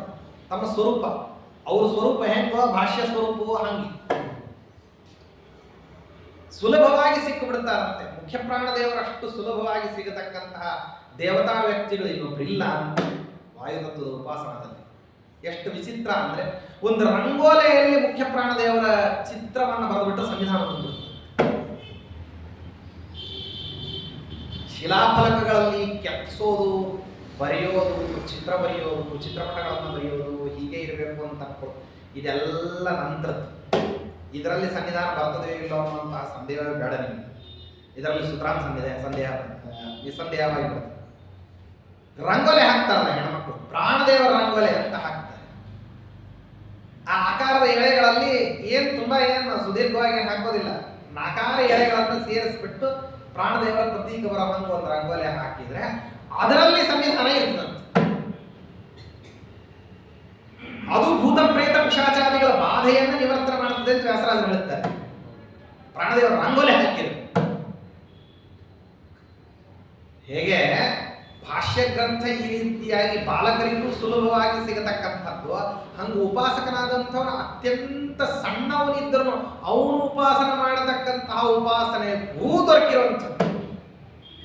ವಿಜಯದಾಸರು ಪೂರ್ವಾವತಾರದಲ್ಲಿ ಮಧ್ವಪತಿಗಳಾಗಿ ಪುರಂದರದಾಸರ ಮಕ್ಕಳಾಗಿ ತಾವು ಪ್ರಾಣಪತಿಗೆ ಮತ್ತೆ ಅನ್ನಾದಿಗಳನ್ನು ಭೋಜನ ಮಾಡಿಸಿರ್ತಕ್ಕಂತಹ ಪ್ರಸಂಗವನ್ನ ಚೆನ್ನಾಗಿ ಸ್ಮರಣ ಮಾಡಿ ಅನೇಕರಿಗೆ ಈ ರೀತಿಯಲ್ಲಿ ವಾಯುದೇವರು ರಣಮಂಡಲ ಪ್ರಾಣದೇವರನ್ನ ನಿತ್ಯದಲ್ಲಿ ಮತ್ತೆ ಉಪಾಸನ ಮಾಡಿ ಒಲಿಸಿಕೊಂಡಿರ್ತಕ್ಕಂಥ ಮತ್ತೆ ಹತ್ತಿ ಬೆಳಗದ ನಂತರದ ನರಸಿಂಹಾಚಾರ್ಯರು ಮತ್ತೆ ಹಾಗೇನೆ ರಘು ಪ್ರೇಮ ತೀರ್ಥರು ಅರ್ವಾಚೇಂದ್ರ ಪ್ರಾಣದೇವರ ಮಹಿಮಾದಿಂದ, ವಾಯುಸ್ತುತಿ ಪುನಶ್ಚರಣದ ಮಹಿಮಾದಿಂದ ಅತ್ಯಂತ ಅರ್ವಾಚೇಂದ್ರಲ್ಲೇ ನಮ್ಮ ಕುಂದಾವ ಸ್ವಾಮಿಗಳು ಅವ್ರು ಹೋದ್ರೆ ಮಳೆ ಸ್ವಾಮಿಗಳು ಅಂತ ಹೇಳೋದು.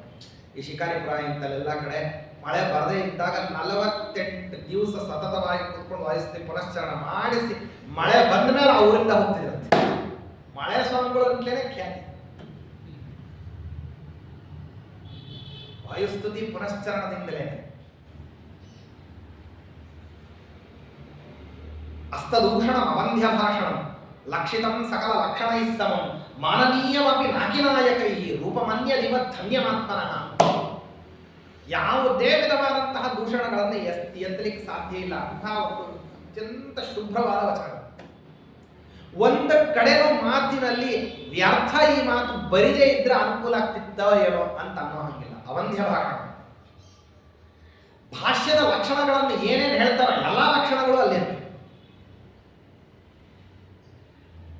ಇಲ್ಲಿಯ ಮನುಷ್ಯ ಮಾತ್ರರು ಅದನ್ನು ಉಪಾಸನೆ ಮಾಡ್ತಾರೆ ಅಂತಲ್ಲ, ದೇವತಾಲೋಕದ ಇಂದ್ರಾದಿ ದೇವತೆಗಳು ಕೂಡ ಹೇಳ್ತಾರಲ್ಲ, ಆನಂದ ತೀರ್ಥಸ್ಯ ಭಾಷ್ಯ ಭಾವಂ ಮನೋಭಾಭಿರಾವರ್ತಯಂತೆ ಸ್ವಶಕ್ತಿಯ ಸುರಾಧ್ಯ ನರಾಂತಹ. ಮೋಕ್ಷಕ್ಕೆ ಹೋಗತಕ್ಕಂತಹ ಸಾಧಕ ಸಾಮಾನ್ಯ ಏನು ಮಾಡಬೇಕು ಅಂದ್ರೆ ಅದನ್ನು ಸ್ವೀಕಾರ ಮಾಡಬೇಕು. ಮಾನನೀಯಮಪಿ ನಾಕಿನಾಯಕೈ. ಎಂಥದ್ದಿದು ಅಂದ್ರೆ ರೂಪಂ ಅನ್ಯದಿವ ಧನ್ಯಮಾತ್ಮನಃ. ತಾವು ಹೆಂಗೋ ತಾವು ರಚನೆ ಮಾಡಿರ್ತಕ್ಕಂತಹ ಭಾಷ್ಯ ಗ್ರಂಥವು ಹಾಗೆ. ಆಚಾರ್ಯರ ಪಂಥವನ್ನ ಅವಲಂಬನ ಮಾಡೋದು ಅಂದ್ರೆ ಬೇರೆ ಅಲ್ಲ, ಆಚಾರ್ಯರ ಭಾಷ್ಯ ಗ್ರಂಥವನ್ನ ಕೈಯಲ್ಲಿ ಗಟ್ಟಿಯಾಗಿ ಹಿಡ್ಕೊಳ್ಳೋದು ಅಂದ್ರೆ ಬೇರೆ. ಎರಡೂ ಅಂತಹ ಒಂದು ಅದ್ಭುತವಾದಂತಹದ್ದು ಏನ್ ಮಾಡಿದ್ದಾರೆ ಅಂತಂದ್ರೆ ಭಾಷ್ಯವನ್ನ ರಚನೆ ಮಾಡಿ ಅದನ್ನ ಕೊಡ್ತಾರೆ. ಆ ಸಮಯದಲ್ಲಿ ಆಚಾರ್ಯ ಪೂರ್ವ ವಿದ್ಯೋಪದೇಶಕರಾಗಿರ್ತಕ್ಕಂಥವ್ರು, ವೇದಶಾಸ್ತ್ರಗಳನ್ನು ಅಧ್ಯಯನ ಮಾಡಿರ್ತಕ್ಕಂತಹ ಗುರುಗಳ ಮಕ್ಕಳು ಒಂದು ಯಾಗವನ್ನು ಮಾಡಬೇಕು ಅಂತ, ವೇದಪ್ರಾಪ್ತವಾದ ಯಾಗವನ್ನು ಮಾಡಬೇಕು ಅಂತ ಅಲ್ಲೊಬ್ಬನು ಜರಾಸಂಧನ ಗೋತ್ರದಲ್ಲಿ ಹುಟ್ಟಿದಂಥವನು ಆ ಯಜ್ಞಕ್ಕೆ ವಿಘ್ನವನ್ನು ಮಾಡ್ತಾರೆ. ಯಾಗವನ್ನು ಮಾಡ್ತಿರುವಂತಹ ಸಮಯದಲ್ಲಿ ಮಧ್ಯದಲ್ಲಿ ಒಂದು ಪ್ರಶ್ನೆಗಳನ್ನು ಕೇಳಿ ಆ ಯಾಗವನ್ನು ಭಂಗಗೊಳಿಸ್ತಕ್ಕಂಥ ಅವ್ರೇನ್ ಮಾಡಿದ್ದಾರೆ, ಅನೇಕ ಬಾರಿ ಭಂಗ ಆದಾಗ ಒಂದ್ಸರ್ತಿ ಆಚಾರ್ಯನ ಬಂದು ಕರೆದು ಬಿಟ್ಟಿದ್ದಾರೆ. ನಿಮ್ಮ ಸಮಕ್ಷಮದಲ್ಲಿ ಯಜ್ಞ ಮಾಡ್ತೀವಿ, ಬಂದ್ಬಿಡ್ರಿ. ಆಚಾರ್ಯರು ಬಂದಂತಹ ಸಮಯದಲ್ಲಿ ಯಜ್ಞ ನಿಷ್ಠರಾಗಿರ್ತಕ್ಕಂತಹ ಬ್ರಾಹ್ಮಣರನ್ನು ತಡೀರಿ, ನನ್ನ ಪ್ರಶ್ನೆಗಳಿಗೆ ಹೇಳದೇನೆ ಯಜ್ಞ ಮಾಡಬೇಡ್ರಿ ಅಂದಾಗ ಆಚಾರ್ಯರು ನನ್ನೊಂದಿಗೆ ಮಾತಾಡು, ನಾನು ಸೋತ್ರ ಅನಂತರದಲ್ಲಿ ಮುಂದೆ ಮಾತಾಡ್ಬೋದು ಅಂತ ಹೇಳಿ ಅವನನ್ನು ಸೋಲಿಸಿ ನಿರಾತಂಕವಾಗಿ ಯಜ್ಞ ನಡೆಯೋ ಹಂಗೆ ಏನ್ ಮಾಡ್ತಾರೆ ಅಂದ್ರೆ ಆಚಾರ್ಯರು ಅವಕಾಶ ಮಾಡಿಕೊಡ್ತಾರೆ. ಹೀಗೆ ಇಂಥ ಒಂದು ಅದ್ಭುತವಾದ ಗ್ರಂಥ ಏನೋ ರಚಿತ ಆಯಿತು. ರಚಿತವಾದಂತಹ ಗ್ರಂಥವನ್ನು ಸ್ವೀಕಾರ ಮಾಡಬೇಕಲ್ಲ. ನಮ್ಮಲ್ಲಿ ಏನಿದೆ ಅಂದ್ರೆ ಕ್ರಮ ಇದೆ. ಶಂಕರ ಭಾಷೆ ಅಂತ ಇದ್ದಲ್ಲ ಮೊದಲೇ, ಅದಕ್ಕೆ ಜನ ಮಾಡಲಾಗಿಲ್ಲ. ಪ್ರವಾಹ ಇಡೀ ಅಲ್ಲೇನೆ. ದ್ವಾಪರ ಯುಗದ ಜರಾಸಂಧನ ಪಕ್ಷಕ್ಕೂ ಕಲಿಯುಗದಲ್ಲಿ ಇರತಕ್ಕಂತಹ ಈ ಪಕ್ಷಕ್ಕೂ ತುಂಬಾ ಏನು ವ್ಯತ್ಯಾಸ ಇರಲಿಲ್ಲ.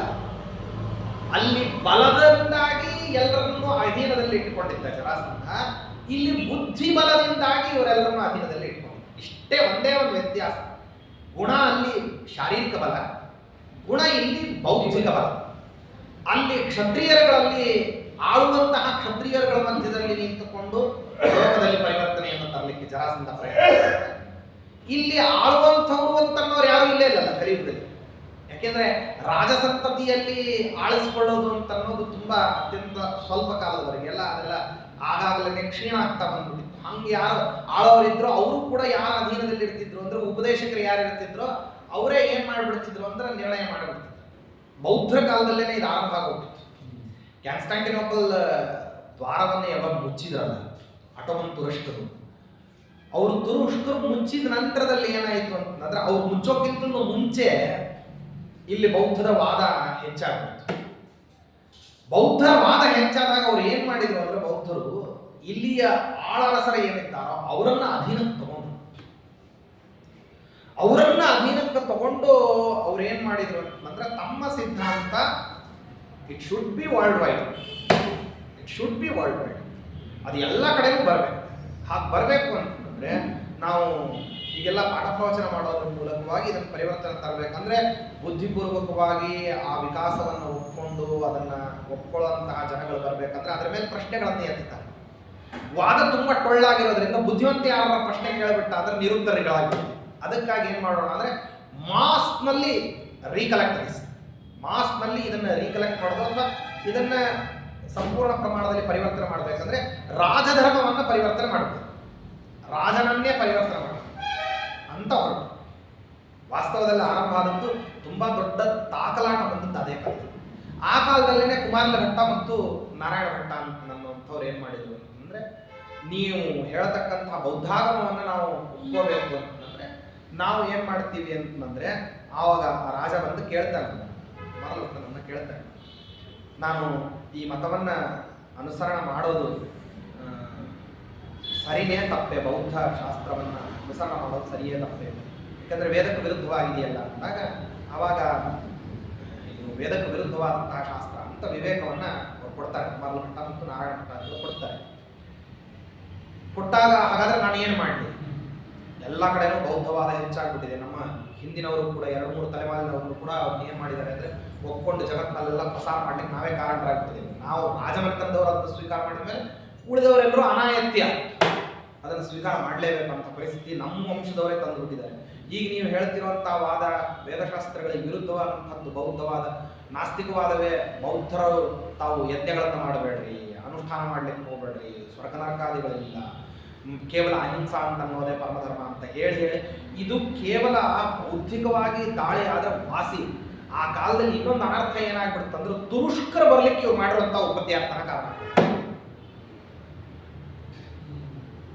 ಇವರೆಲ್ಲ ಅಹಿಂಸಾ ಪರಮೋಧರ್ಮ ಅಂತ ಬೋಧನೆ ಮಾಡಿದ್ರಿಂದಾಗಿ ರಾಜರುಗಳು ತಾವು ಸಂಗ್ರಹ ಮಾಡತಕ್ಕಂತಹ ಸೈನ್ಯ ಸಂಪತ್ತಿಯನ್ನು ನಿಲ್ಲಿಸಿದ್ರು. ಯುದ್ಧ ಕೌಶಲ್ಯದ ತರಬೇತಿಗಳು ನಿಂತು ಹೋಗ್ಬಿಟ್ರು. ಎಂತೆಂಥ ಅಪರೂಪದ ಯುದ್ಧದ ಸಿದ್ಧತೆಯನ್ನ ಮಾಡಿಸ್ಕೊಡ್ತಿದ್ರು. ಅದು ಅಶ್ವವಿದ್ಯೆ ಆಗಿರ್ಬೋದು, ಪದಾತಿ ದಳ ಆಗಿರ್ಬೋದು, ಮತ್ತೆ ಯಾವ್ಯಾವುದು ಆವಿಷ್ಕರಣ, ಮದ್ದು, ಗುಂಡುಗಳು ಇವನ್ನೆಲ್ಲ ಸಂಗ್ರಹ ಮಾಡತಕ್ಕಂಥದ್ದು, ಕೋಟೆ ಕೊತ್ತಲುಗಳ ನಿರ್ಮಾಣ, ಮತ್ತೆ ಹಾಗೇನೆ ಭಾರತಕ್ಕೆ ಬೇರೆ ಪ್ರಾಂತ್ಯದಿಂದ ಕಂದಹಾರ ಪ್ರಾಂತ್ಯದವರೆಗೆ ನಮ್ಮದೇ ಇತ್ತು, ಕಂದಹಾರ ದೇಶದವರೆಗೆ, ಅಫ್ಘಾನಿಸ್ತಾನ ಈಗೇನು ಹೇಳ್ತೀನಿ ಅದರ ತುದಿವರೆಗೂ ಭಾರತದ ಭಾಗನೇ ಇದ್ದಿದ್ದರಿಂದ ಅಲ್ಲಿಂದ ಬರ್ಲಿಕ್ಕೆ ಅವಕಾಶ ಇಲ್ಲದೆ ಇರೋ ಹಂಗೆ ಯಾವನು ನಮ್ಮ ಸಗರ ಚಕ್ರವರ್ತಿಯ ತಂದೆ ಅವನ ಕಾಲದಿಂದಲೂ ಅಂದ್ರೆ ಯುಗಾಂತರಗಳಿಂದಲೂ ಏನ್ ಮಾಡಿದ್ರೆ ಅಂದ್ರೆ ತುರುಷ್ಕರು ಇಲ್ಲಿ ಬರದೇ ಇರೋ ಹಂಗ ಆ ದ್ವಾರವನ್ನ ಮುಚ್ಚೋ ಹಾಗೆ, ಅಥವಾ ಅವ್ರು ಬಂದ್ರೂ ಕೂಡ ವ್ಯಾಪಾರಕ್ಕೆ ಎಷ್ಟುಂಟೋ ಅಷ್ಟು ಮಾತ್ರ ವ್ಯಾಪಾರವನ್ನ, ಸಮುದ್ರದ ಮೂಲಕವಾಗಿ ಬಂದ್ರೂ ಎಷ್ಟುಂಟೋ ಅಷ್ಟು ವ್ಯಾಪಾರವನ್ನು ಮಾತ್ರ ಮಾಡಿ ಅವರನ್ನ ಪುನಃ ಕಳಿಸ್ಕೊಡೋ ಹಾಗೆ ವ್ಯವಸ್ಥೆಗಳನ್ನೆಲ್ಲ ಇಟ್ಕೊಂಡಿದ್ರು. ಯಾವಾಗ ಈ ಬೌದ್ಧವಾದದ ನಿಮಿತ್ತವಾಗಿ ಅಹಿಂಸಾ ಪರಮಧರ್ಮ ಅನ್ನುವಂಥದ್ದನ್ನು ಇಟ್ಕೊಂಡ್ಬಿಟ್ಟು ಇಲ್ಲಿ ಸೈನ್ಯ ಸಂಗ್ರಹ ಅನ್ನೋದು ಹೊರಟೋಗ್ಬಿಡುತ್ತೋ ಅವ್ರಿಗೆ ಬರ್ಲಿಕ್ಕೆ ಅಂದ್ರೆ ರಾಜಕೀಯವಾಗಿ ಆಗಿರತಕ್ಕಂತಹ ಪರಿಣಾಮಗಳನ್ನು ಹೇಳ್ತೀವಿ. ಯಾಕೆಂದ್ರೆ ನಾವು ಕಣ್ಣಿಗೆ ಕಾಣೋದು ಅತ್ತಾನೆ. ರಾಜಕೀಯ ವಿಪ್ಲವಗಳು ಅನ್ನೋದು ಐತಿಹಾಸಿಕವಾಗಿ ಕಣ್ಣಿಗೆ ಕಾಣ್ತದೆ. ಬೌದ್ಧಿಕವಾದಂತಹದ್ದು ಏನಿದೆ ಅದನ್ನು ನೋಡ್ಬೇಕಂತಂದ್ರೆ ಗ್ರಂಥಗಳಲ್ಲಿ ಏನಾಯಿತು, ವಿದ್ಯಾ ಎಲ್ಲಿ ಹೊರಟೋದು, 64 ವಿದ್ಯಾಗಳಂತಹ ಅತ್ಯಂತ ಅಪರೂಪದ ವಿದ್ಯಾ ಸಂತತಿ ಎಲ್ಲ ಹೊರಟೋಯ್ತು. ವೇದಶಾಸ್ತ್ರ ಪ್ರಾಪ್ತವಾಗಿರತಕ್ಕಂತಹ ಅರ್ಥಾನುಸಂಧಾನಗಳು, ಉಪಾಸಕರ ಮಾರ್ಗ, ಋಷ್ಯಾದಿ ಪ್ರಣೀತವಾದಂತಹ ಸನಾತನ ಧರ್ಮ ಇದೆಲ್ಲವೂ ಹೆಂಗ ಹಾಳಾಗೋಗ್ಬಿಡ್ತು ಅಂತ ಅನ್ನೋದು ನಂತರದ್ದು. ಯಾರಿಗಿದು? ವಿಕಾಸವಾದವನ್ನ ವಿಚಾರ ಮಾಡ್ಲಿಕ್ಕೆ ಹೊರಟಿರ್ತಕ್ಕಂತಹ ಜ್ಞಾನಿಗಮ್ಯವಾದಂತಹ ವ್ಯವಸ್ಥೆ ಇದು. ನಾನು ಈ ಮೊದಲೇ ಹೇಳಿರ್ತಕ್ಕಂತಹ ರಾಜಕೀಯ ವಿಪ್ಲವಗಳು, ಸ್ಥಿತ್ಯಂತರಗಳು ಇದು ಕಣ್ಣಿಗೆ ಕಾಣುವಂಥದ್ದು. ಇದಕ್ಕೇನು ಓದಬೇಕಾಗಿಲ್ಲ, ಬರಿಬೇಕಾಗಿಲ್ಲ. ಇದಕ್ಕೆ ಕೇವಲ ಏನಪ್ಪಾ ಅಂತಂದ್ರೆ ಗಮನಿಸ್ಕೊಂಡು ಬಂದ್ರೆ ಸಾಕು, ಕಾಲಕ್ಕೆ ಏನಾಗಿದೆ, ಇದು ಹೆಂಗಾಯ್ತು ಅಂತ ಅನ್ನೋದನ್ನ ಚೆನ್ನಾಗಿ ಪ್ರಾಮಾಣಿಕವಾಗಿರ್ಬೇಕಷ್ಟೇ. ಏನೋ ಸುಮ್ಮನೆ ಹಿಂದೆ ಉಳಿದಿರ್ತಕ್ಕಂಥದ್ದೆಲ್ಲ ಇತಿಹಾಸದ ವಾದಗಳನ್ನೆಲ್ಲ ಮುಚ್ಚಿ ಹಾಕ್ಬಿಟ್ಟು ಆರ್ಯರು ಅನ್ನೋರು ಇಲ್ಲಿ ಅವ್ರು ವಲಸೆ ಬಂದಿರತಕ್ಕಂಥವ್ರು ಇಲ್ಲಿ ಮೊದಲು ದ್ರವಿಡ ಸಂತತಿ ಅಂತ ಅನ್ನೋದು ಮಾತ್ರ ಇತ್ತು. ಆರ್ಯರು ಬಂದು ತಾವು ಏನ್ ಮಾಡಿದ್ರು ಅಂದ್ರೆ ವರ್ಣಾಶ್ರಮ ಆಕ್ರಮಣ ಮಾಡಿದ್ರು ಅಂತ ಹೇಳ್ತಕ್ಕಂಥ ಈ ಏನು ಸುಳ್ಳು ಕಥೆಗಳೇನಿದ್ದಾವಲ್ಲ, ಮೆಕಾಲೆ ಬರೆದಿರ್ತಕ್ಕಂತಹ ಪಠ್ಯಪುಸ್ತಕದ ಟೆಕ್ಸ್ಟ್ಗಳೇನಿದ್ದಾವಲ್ಲ, ಈ ಟೆಕ್ಸ್ಟ್ಗಳನ್ನ ಓದಿದವರಿಗೆ ಇದು ಅರ್ಥ ಆಗೋದು ಸ್ವಲ್ಪ ಕಠಿಣ. ಪ್ರಾಮಾಣಿಕವಾದಂತಹ ರೀತಿಯಲ್ಲಿ ನೋಡಿದ್ರೆ ವಿಕಾಸವಾದ ಅಂತ ಅನ್ನೋದು ಹೇಗೆ ಮುಚ್ಚೋಯ್ತು ಅಂತ ಅನ್ನೋದು ರಾಜಕೀಯ ವಿಪ್ಲವಗಳನ್ನ ಚೆನ್ನಾಗಿ ಸರಿಯಾಗಿ ಕೂಲಂಕುಷವಾಗಿ ಪರಾಮರ್ಶೆ ಮಾಡಿಬಿಟ್ರೆ ಗೊತ್ತಾಗೋದು. ಆದ್ರೆ ಬೌದ್ಧಿಕವಾದ ಇಷ್ಟಕ್ಕೆ ನಿಲ್ಲೋದಿಲ್ಲ. ಬೌದ್ಧಿಕವಾದದಲ್ಲಿ ಏನಾಗ್ತದೆ ಅಂದ್ರೆ ಈ ವಿಪ್ಲವ ನಡೆದಿದ್ದು ಹೇಗೆ ಅಂತ ವಿಚಾರ ಮಾಡಬೇಕು. ಈ ವಿಪ್ಲವ ನಡೆದಿದ್ದು ಹೇಗೆ ಅಂದ್ರೆ ಬೌದ್ಧರು ಇದನ್ನು ಮೊದಲ ಕಾರ್ಯಕ್ರಮ ಆರಂಭ ಮಾಡಿದ್ರು. ಅವರು ರಾಜಸತ್ತೆಯನ್ನು ಏನ್ ಮಾಡಿದ್ರು, ತಮ್ಮ ಹಿಡಿತಕ್ಕೆ ತಗೊಂಡು. ಅದಕ್ಕಾಗಿ ಕುಮಾರ ಭಟ್ಟಾದಿಗಳು ಏನ್ ಮಾಡಿದ್ರು ಅಂತಂದ್ರೆ ಬೌದ್ಧರನ್ನೆಲ್ಲರನ್ನು ಕರೆಸಿ ಅವರು ವೇದ ವಿರುದ್ಧವಾದಂತಹ ಧರ್ಮವನ್ನು ಹೇಳಿಕೊಂಡು ಪ್ರಚಾರವನ್ನು ಮಾಡ್ತಾ ಇದ್ದಾರೆ. ಒಂದು ವೇಳೆ ಅವರ ವಾದವೇ ಸರಿಯಾದ ವಾದ, ವಾಕ್ಯಾರ್ಥಕ್ಕೆ ಕೂತ್ಕೊಳ್ಳೋಣ, ಅವರ ವಾದವೇ ಸರಿಯಾದ ವಾದ ಅಂತಾದ್ರೆ ನಾನು ಅಗ್ನಿ ಪ್ರವೇಶವನ್ನು ಮಾಡ್ತೀನಿ, ಇಲ್ಲದೇ ಇದ್ರೆ ರಾಜ ನೀನು ಮಧ್ಯಸ್ಥನಾಗಿ ನಿಂತ್ಕೊಂಡ್ಬಿಟ್ಟು ಯಾರು ಈ ದುರ್ವಾದವನ್ನ ಸಮರ್ಥನೆ ಮಾಡುವಂಥವರಿದ್ದಾರೋ ಅವರನ್ನ ನೀನು ಅಗ್ನಿ ಪ್ರವೇಶ ಮಾಡಿಸ್ಬೇಕು ಅಂತ ಒಂದು ಅಲ್ಲಿಗೆ ಏನಂದ್ರೆ ಪಣಬಂಧ, ಪರಸ್ಪರರಲ್ಲಿ ಒಂದು ಪಣಬಂಧ. ತಪ್ಪಿದ್ರೆ ನೀ ಹೋಗ್ಬೇಕು, ನಾನು ತಪ್ಪಿದ್ರೆ ನಾನು ಹೋಗ್ತೀನಿ. ಆವಾಗ ಬೌದ್ಧರುಗಳದ್ದು ಪ್ರಾಯ ಏನಾಯಿತು ಅಂದ್ರೆ ರಾಜಸತ್ತೆಯನ್ನು ಬಿಟ್ಟು ಅವರು ಅಂಗಡಿ ಬೀದಿಗೆ ಬಂದರು. ಇವತ್ತಿಗೂ ಅಂಗಡಿಗಳಲ್ಲೆಲ್ಲ ನಿಮಗೆ ಬೌದ್ಧವಾದವೇ ಕಾಣಿಸ್ತದೆ. ಇವೆಲ್ಲ ಏನೇನು ರಾಜಸ್ಥಾನ ಮತ್ತು ಬೇರೆ ಬೇರೆ ಪ್ರಾಂತ್ಯದಿಂದ, ಗುರ್ಜರ ಪ್ರಾಂತ್ಯದಿಂದ ಬಂದಿರುವಂಥವ್ರು ಏನೇನು ಪ್ಲಾಸ್ಟಿಕ್ ಅಂಗಡಿಯಿಂದ ಹಿಡ್ಕೊಂಡು ನಿಮಗೆ ಜ್ಯುವೆಲ್ಲರಿ ಶಾಪ್ನವರಿಗೆ ಇವತ್ತೇನು ಅವ್ರು ಕಟ್ಕೊಂಡಿದ್ದಾರೆ, ಇವತ್ತು ಅವರ ಅಂಗಡಿಗಳಲ್ಲಿ ಕಾಣತಕ್ಕಂಥ ಬುದ್ಧನ ಏನು ವಿಗ್ರಹಗಳು ಅಥವಾ ಫೋಟೋಗಳು ಇವೆಲ್ಲ ಕಾಣಿಸ್ತವೆ. ಇದೆಲ್ಲವೂ ಕೂಡ ಆಪಣದಲ್ಲಿ ಅಂದ್ರೆ ಅಂಗಡಿಯ ಬೀದಿಯಲ್ಲಿ ಮತ್ತೆ ಧರ್ಮವನ್ನ ತರತಕ್ಕಂತಹ ಅನಿವಾರ್ಯತೆ ಬೌದ್ಧರಿಗೆ ಸೃಷ್ಟಿಯಾಯಿತು. ಅದು ಎರಡು ಅಣ್ಣ ತಮ್ಮಂದ್ರ ಮತ. ನೀವು ಒಂದೇ ಹೊಲಸಿನ ಎರಡು ವಿಭಾಗಗಳು, ಪ್ರಾಯ ಎರಡು ಏನಿದೆ ಅಂತಂದ್ರೆ ಸಮಾನವಾಗೇ ಇದೆ. ತುಂಬಾ ಏನು ವ್ಯತ್ಯಾಸ ಬರೋದಿಲ್ಲ ಜೈನರಿಗಾಗಲಿ ಬೌದ್ಧರಿಗಾಗಲಿ, ತುಂಬಾ ವ್ಯತ್ಯಾಸ ಇದೆ.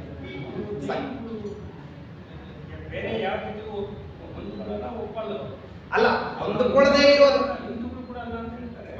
ಸೈದ್ಧಾಂತಿಕವಾಗಿ ಅವರು ಒಪ್ಕೊಳ್ಳೋದಿಲ್ಲ ಅಂತ ಮೇಲ್ನೋಟದಲ್ಲಿ ಹೇಳೋದು ಬೇರೆ.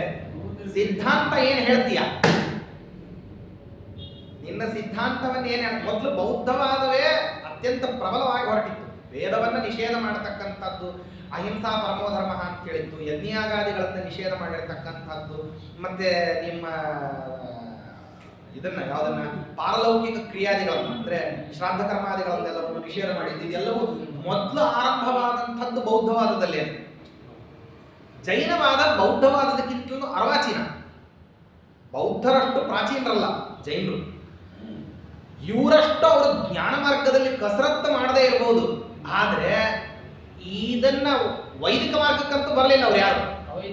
ಅವೈದಿಕ ಮಾರ್ಗದಲ್ಲಿ ಏನೇ ಇನ್ನೊಂದು ಸ್ವಲ್ಪ ಪಂಗಡ ವ್ಯತ್ಯಾಸ ಅಷ್ಟೇ ಹೊರತಾಗಿ ಇವ್ರು ಹೇಳ್ತಕ್ಕಂತಹ ಏನು ಅಹಿಂಸಾದಿ ಮಾರ್ಗಗಳಿದ್ದಾವೋ, ವೇದವನ್ನು ಒಪ್ಪದೇ ಇರತಕ್ಕಂತಹ ಮಾರ್ಗ ಇದೆಯೋ, ಸ್ವರ್ಗ ಇದನ್ನ ಯಜ್ಞಯಾಗಾದಿಗಳನ್ನು ತಿರಸ್ಕರಿಸ್ತಕ್ಕಂತಹ ಮಾರ್ಗ ಏನಿದೆಯೋ, ಶಾಸ್ತ್ರದ ಪ್ರಣಾಳಿಯನ್ನ ತಿರಸ್ಕಾರ ಮಾಡತಕ್ಕಂಥದ್ದು, ವರ್ಣಾಶ್ರಮ ಧರ್ಮಗಳನ್ನು ವಿರೋಧ ಮಾಡತಕ್ಕಂಥದ್ದು, ಇದೆಲ್ಲ ಅವರಿಗೂ ಇವರಿಗೂ ಸಾಮ್ಯವೇ. ಏನು ವೈಷಮ್ಯ ತುಂಬಾ ಏನು ಬರೋದಿಲ್ಲ, ಸ್ವಲ್ಪ ಬರ್ತದೆ. ಅದು ಕೇವಲ ಮತೀಯ ವೈಷಮ್ಯ ಅಂತ ಹೇಳ್ಕೋಬಹುದಷ್ಟೇ. ಮತೀಯ ವಿಷಮತೆ ಅಂದ್ರೆ ಸ್ವಲ್ಪ ಅಂಶದಲ್ಲಿ ಮಾತ್ರ ಡಿಫರೆನ್ಸ್ ಅಷ್ಟೇ. ಅದನ್ನು ಬಿಟ್ಟರೆ ಬೇರೆ ಏನೂ ಬರೋದು. ಪ್ರಾಯ ಇನ್ನುಳಿದದ್ದೆಲ್ಲವೂ ಒಂದೇ. ಆದರೆ ಬೌದ್ಧರು ಎಷ್ಟರ ಮಟ್ಟಿಗೆ ರಾಜಸತ್ತೆ ಪರಾಶಕ್ತಿಯ ತಲೆ ಹಿಡ್ಕೊಂಡಿದ್ರಲ್ಲ ಅಷ್ಟು ಜೈನರಿಗೆ ಹಿಡ್ಕೊಳ್ಳಿಕ್ಕೆ ಅಷ್ಟು ಹಿಡ್ಕೊಳ್ಳಿಕ್ಕೆ ಆಗ್ಲಿಲ್ಲ ಅವ್ರಿಗೆ ಆಗ್ಲೂ ಇಲ್ಲ. ಅವರಲ್ಲಿ ಶ್ವೇತಾಂಬರರಾಗಲಿ ಅಥವಾ ದಿಗಂಬರರಾಗಲಿ ಎರಡೂ ಪಂಗಡದವರಿಗೂ ಕೂಡ ರಾಜಸತ್ತೆಯನ್ನ ಹಿಡ್ಕೊಳ್ಳುವಷ್ಟು ಏನಾಗ್ಲಿಲ್ಲ ಅಂದ್ರೆ ಅವರಿಗೆ ಅಧಿಕಾರಗಳು ಸಿಗಲಿಲ್ಲ. ಬೌದ್ಧರಿಗೆ ಆ ಅಧಿಕಾರ ಪ್ರಾಪ್ತ ಆಗಿತ್ತು. ಕುಮಾರಲ ಭಟ್ಟ ಮತ್ತು ನಾರಾಯಣ ಭಟ್ಟ ಏನ್ ಮಾಡಿದ್ರು ಅಂತಂದ್ರೆ ಅದನ್ನ ವನ್ಯಪ್ರವೇಶ ಕ್ಲಹಯಾ ಕುಮಾರ ವಿತಂಡಯ ಮಾಧ್ಯಮಿಕಾ ನಿರಸ್ಯ ನಷ್ಟಾಯುಷೋ ಪನ್ಹವತೆ ಶ್ರುತೀನ ಅನ್ಹಾಯವನ್ಹೌ ಗಮಯಾಂಚಕಾರ. ಯಾರ್ಯಾರು ಈ ರೀತಿಯಲ್ಲಿ ಸಮರ್ಥನೆ ಮಾಡ್ಲಿಕ್ಕೆ ಬರ್ತಾರೋ ಅವ್ರನ್ನ ಸೋಲ್ಸೋದು, ಒಂದಾವನ್ ಪರಿವರ್ತಿತನಾಗಬೇಕು, ಇಲ್ಲವೇ ಅಗ್ನಿ ಪ್ರವೇಶ. ಎರಡು ಆಗದೆ ಇದ್ದವ್ರು ಏನ್ ಮಾಡಿದ್ರು ಅಂದ್ರೆ ದೇಶಾಂತರ ಕೂಡ ಹೋದ್ರು.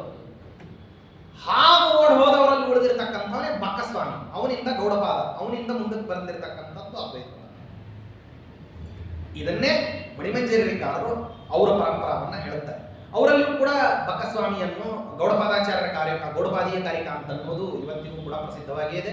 ಗೌಡಪಾದರೆ ಶಂಕರಾಚಾರ್ಯರ ಗುರುಗಳು, ಗೌಡಪಾದರ ಗುರುಗಳು ಬಕ್ಕಸ್ವಾಮಿಗಳು ಅಂತಲೂ ಹೇಳ್ತಾರೆ.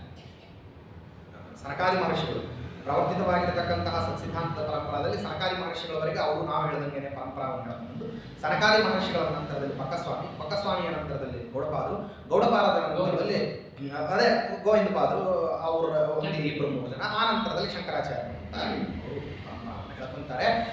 ಈ ರೀತಿಯಾದಂತಹ ರಾಜಕೀಯದ ವಿಪ್ಲವತೆ ಯಾವಾಗ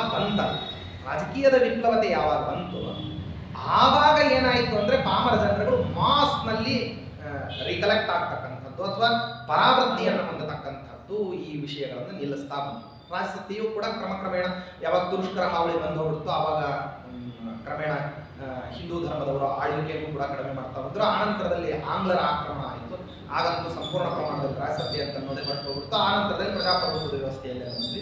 ಹೀಗೆಲ್ಲ ಏನಾಯಿತು ಅಂದ್ರೆ ಕಾಲಕ್ಕೂ ನಡೆದಿರತಕ್ಕಂತಹ ಈ ಸ್ಥಿತ್ಯಂತರಗಳ ಮಧ್ಯದಲ್ಲಿ ವಾದಗಳು ಅಂತನ್ನೋದು ಉಳಿಬೇಕಾದಾಗ ಬೌದ್ಧಿಕವಾದಂತಹ ವಿಕಾಸವಾದ ಮಾತ್ರನೇ ಉಳ್ಕೊಂತ ಬಂತು. ಇವರಿಗೆ ಏನಾಯಿತು ಅಂತಂದ್ರೆ ಆ ವಾದವನ್ನ ಸಮರ್ಥನೆ ಮಾಡಿಕೊಳ್ಳಿಕ್ಕೆ ಅವಕಾಶ ಯಾರ್ಯಾರಿಗಿತ್ತೋ ಅವರೆಲ್ಲರೂ ಕೂಡ ಬೌದ್ಧಿಕ ವಲಯದಲ್ಲಿ ಚರ್ಚೆಗೆ ವಿಷಯರಾದರು.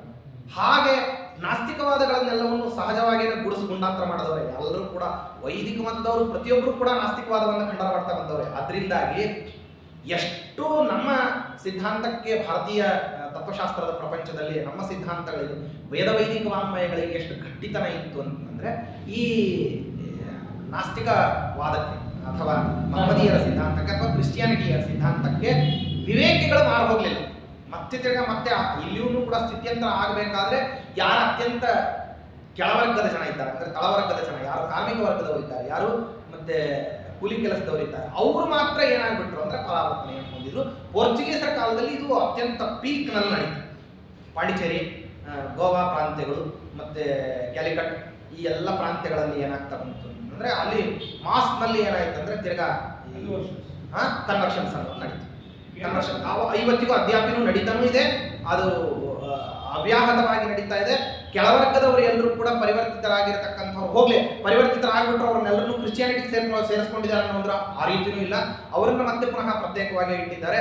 ಅವರಲ್ಲಿ ಲಿಂಗಾಯತನಾದಂಥವನು ಕನ್ವರ್ಟ್ ಆದ್ರೆ ಬೇರೆ, ಶೂದ್ರನಾದಂಥವನು ಕನ್ವರ್ಟ್ ಆದ್ರೆ ಬೇರೆ, SC ST ಕನ್ವರ್ಟ್ ಆದ್ರೆ ಬೇರೆ, ಮತ್ತಿರ್ಗ ಅದರಲ್ಲಿ SC ST ಕ್ರಿಶ್ಚಿಯನ್ ಅಂತ ಹಾಕ್ತಾರೆ.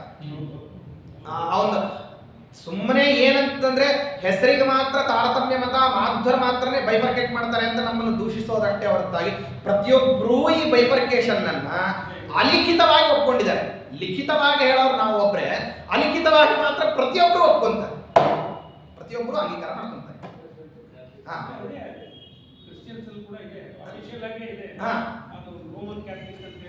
ರೋಮನ್ ಕ್ಯಾಥಲಿಕ್ ಮತ್ತು ಪ್ರೊಟೆಸ್ಟೆಂಟ್ಸ್ ಅಂತ ನನ್ನ ಪ್ರೊಟೆಸ್ಟೆಂಟ್ ನಲ್ಲೇನೆ ಇಷ್ಟೆಲ್ಲ ಪ್ರಭೇದಗಳು. ರೋಮನ್ ಕ್ಯಾಥಲಿಕ್ ನಲ್ಲಿ ಅಲ್ಲಿ ಒಂದೋ ಎರಡೋ ಮಾತ್ರ ಇದೆ. ವ್ಯಾಟಿಕನ್ ಸಿಟಿಯಲ್ಲಿ ಇರುವಂತದ್ರಲ್ಲಿ ಕೇವಲ ಒಂದೋ ಎರಡೋ ಗುಂಪುಗಳು ಮಾತ್ರ ಇದೆ, ತುಂಬಾ ಇಲ್ಲ ಅಲ್ಲಿ. ರೋಮನ್ ಕ್ಯಾಥಲಿಕ್ ನಲ್ಲೂ ಪಂಗಡಗಳಿದೆ, ಅವರಲ್ಲೂ ಏನು ತುಂಬಾ ಶುದ್ಧವಾದಂತ ಒಂದೇ ರೋಮನ್ ಕ್ಯಾಥಲಿಕ್ ಅನ್ನುವಂತಹ ಪ್ರಕ್ರಿಯೆ ಅವರಲ್ಲೂ ಇಲ್ಲ. ಅವರು ಅದನ್ನ ಒಪ್ಪೋದು ಇಲ್ಲ.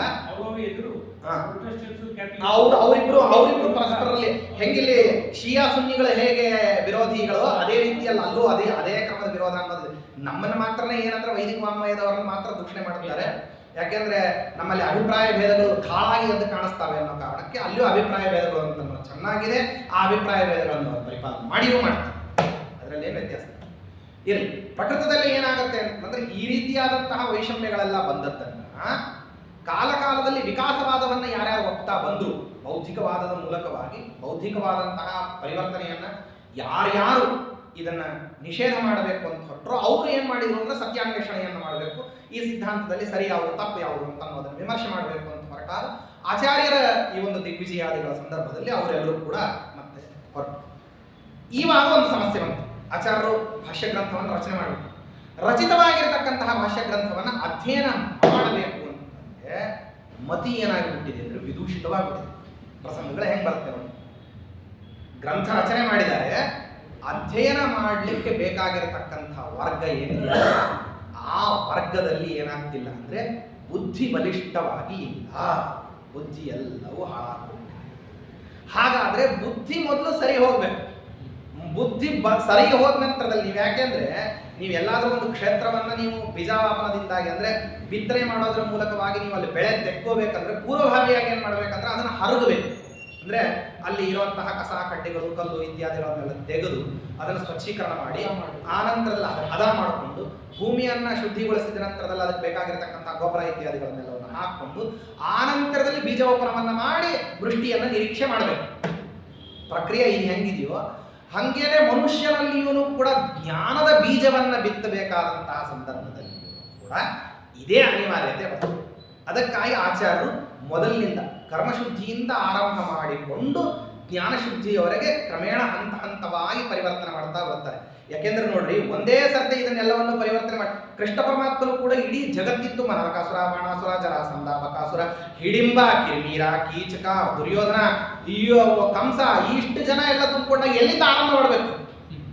ಮನೆ ತುಂಬಾ ಕಸ ಇದ್ರೆ ತೆಗಿಲಿಕ್ಕೆ ಎಲ್ಲಿಂದ ಶುರು ಮಾಡ್ಲಿ ಅಂತ ಯೋಚನೆ ಮಾಡೋ ಹಂಗಂತ ಸಂದರ್ಭದಲ್ಲಿ ಕೃಷ್ಣ ಪರಮಾತ್ಮನಿಗೆ ಎಲ್ಲಾ ಕಡೆನೂ ದುಷ್ಟ್ರೆ, ಎಲ್ಲಿಂದ ಆರಂಭ ಮಾಡಬೇಕು ಅಂದ್ರೆ ಪರಮಾತ್ಮ ಏನ್ ಮಾಡ್ದ ಅಂದ್ರೆ ಮೊದಲು ತನ್ನ ಮನೆಯಿಂದನೇ ಶುರು ಹಚ್ಕೊಂಡ.